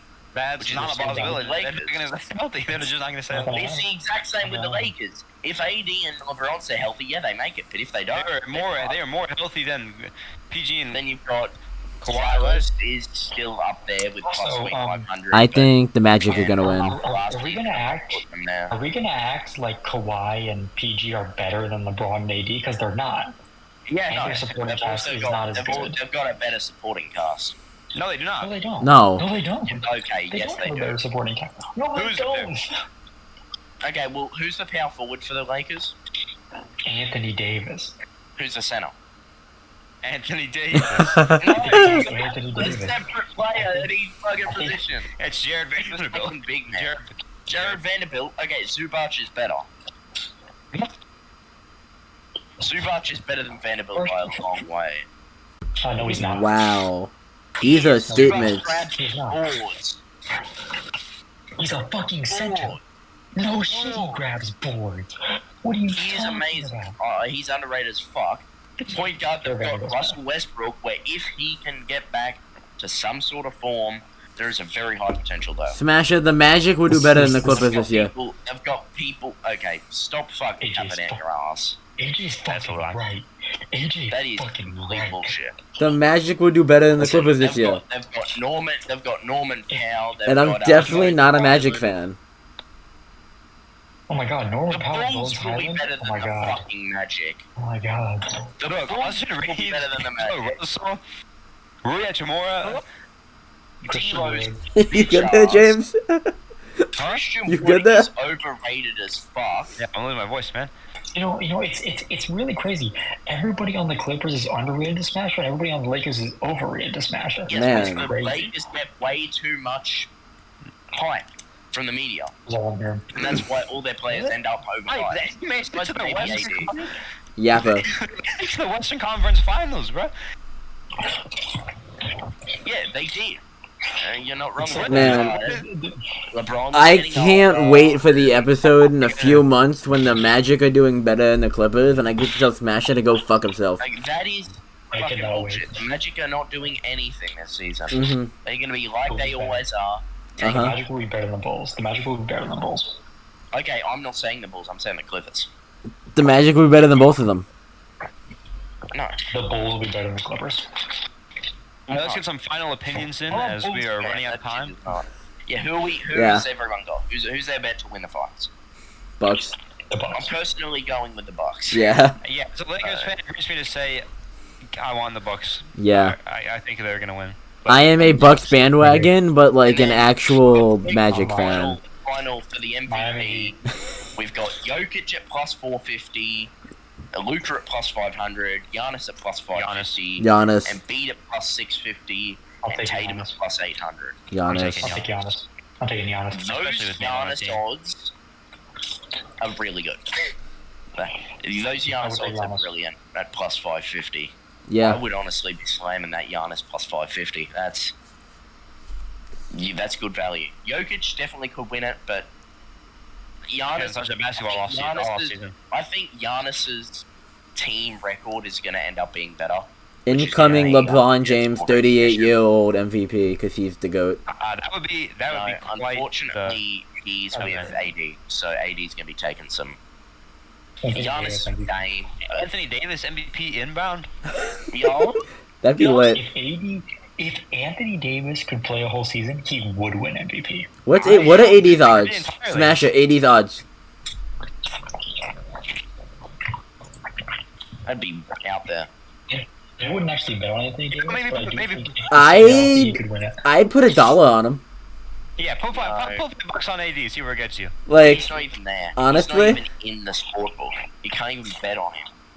Wow, that's ridiculous. I'm gonna phone this yeah. sports book. I'm gonna go make a phone call. You can't even I'm bet on stepping him. in. He's not winning it. I'm stepping in. MGM. But listen, Zach LaVine for MVP. Over AD? 10 and 10. Over AD? Yeah, 40, 10 and 10. No, go Zach LaVine. Smasher, stop talking. No. Zach Levine I wouldn't even drop, think wouldn't even drop this those is the numbers with clear- a team of 40 overalls. Like, let's be real. Okay, well, Yeah. he had that team of 40 overall. There's a reason he made none of our top 10 lists, but Anthony Davis was on everyone except for the guy who thinks the Orlando Magic are gonna win it all. But, Yeah.